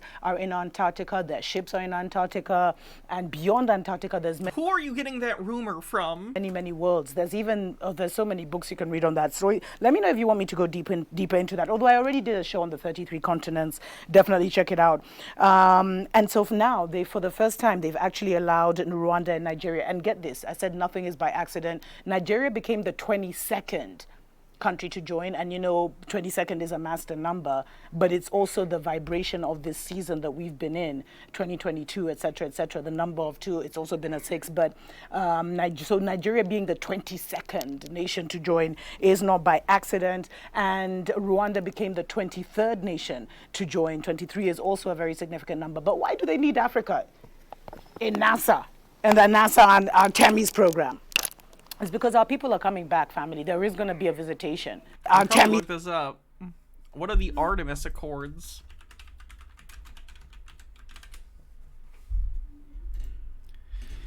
Through Artemis, NASA aims to land the first woman and first person of color on the moon, heralding a new era for space exploration and utilization, blah, blah, blah. Artemis Accords. Principles for cooperation in the civil exploration and use of the moon, Mars, comets, and asteroids for peaceful purposes. Oh, does this just basically spell out, like, hey, we're not gonna, we're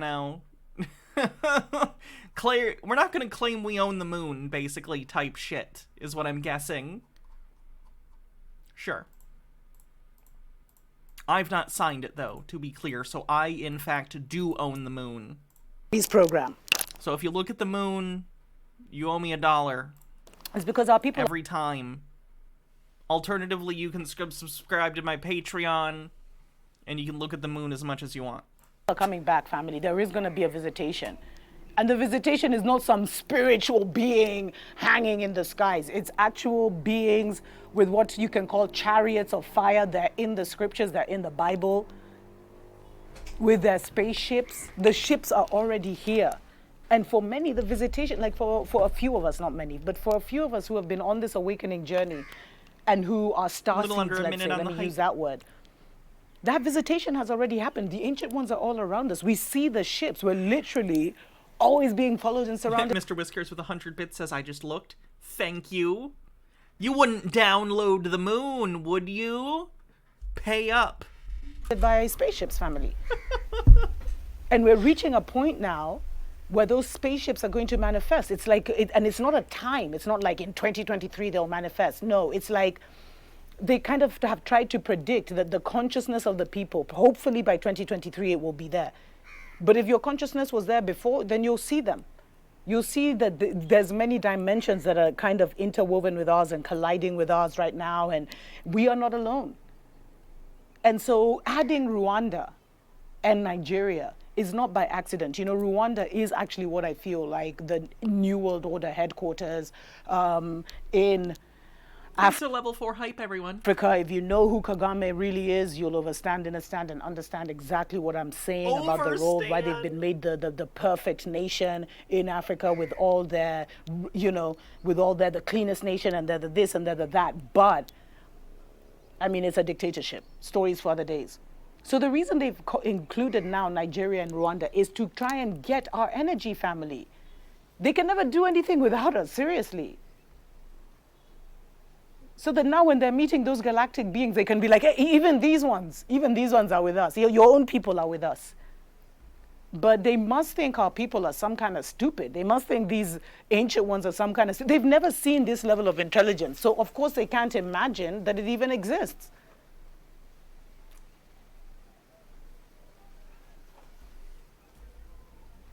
That's a long pause to take in that you just said you're a fucking genius for thinking the world is flat, so lots of time to reflect on that statement. We're talking about galactic beings where words are unnecessary. It's telepathy. They can literally drop ideas into your mind. That's why you have to really get to know yourself and work on yourself and being sovereign family. So that alien beings don't take over your body. Stories for the days. Maybe I'll do that as a spiritual defense. I've started a series called Spiritual Defense Family. You'll definitely be seeing it, being released here. So for me, it's like they want to include Rwanda and Nigeria so that somehow they can pretend that we're involved in this whole situation. Maybe now they even want to use Rwanda and Nigeria to go beyond the, I would imagine it's mostly a goodwill thing. I don't think Rwanda's probably going to have, like, a space program go to the moon anytime soon. But yeah, someday, as space travel becomes more common, I think it's probably a goodwill thing. Like, hey, come be involved in this treaty and we'll, yeah. It probably is like a political goodwill thing and just like a nice... I don't think it's nefarious. The wall, the Antarctic, so that they can, because they know the beings look like I and I. And they'll probably be taken out if they go the way they are. And who knows, maybe this was, anyway, I don't even want to get into how the 33 continents could have seeded this continent and we had everyone here. We had the giants and the fairies and the dwarves and everyone was here.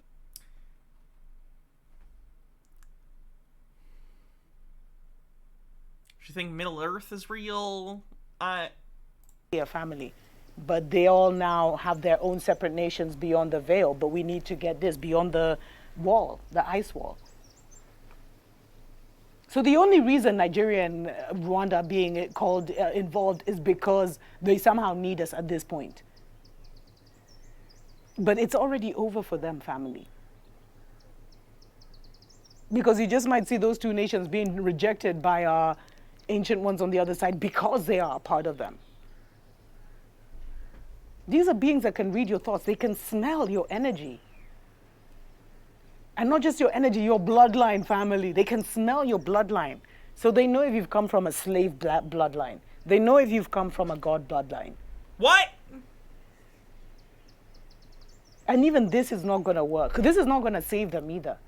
Because maybe they're doing this now to help. This is sounding pretty fucking eugenics-y. I don't like that. Help to assist, but this isn't going to save them. And you know why Babylon is still not able to get Africa? It's because no one really even knew this was happening. And Babylon on the bingo card. You need the consensus. These leaders are empty suits without the consensus of the people. And that's why they've never overtaken Africa. Because our leaders have signed every kind of deal to sell our soul. They've done it all, but somehow we're still here. And you know why? It's because somehow the consciousness of our people has not accepted these deals that they've done in secret and would never. But those are stories for other days. Let me know what you think. What do you think about Rwanda and Nigeria joining NASA? Until next time, Tuko pamoja.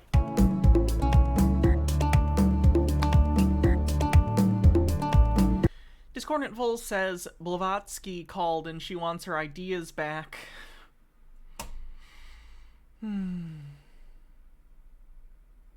Alright, let's go ahead and see who we're gonna raid, because I am done for the night. I am hungry.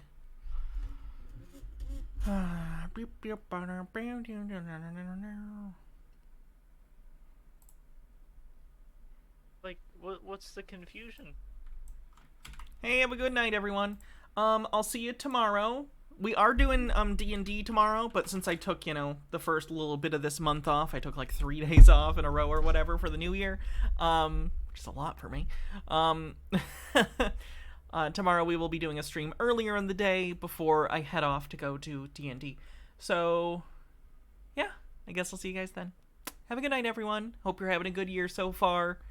You're probably fine as long as your name isn't Jeremy Renner. All right. Have a good night. Oh, I didn't actually hit the raid button. Now we gotta wait 10 seconds and it's awkward. Okay. You guys wait here for raids often? Cool. All right, you can leave now. Bye.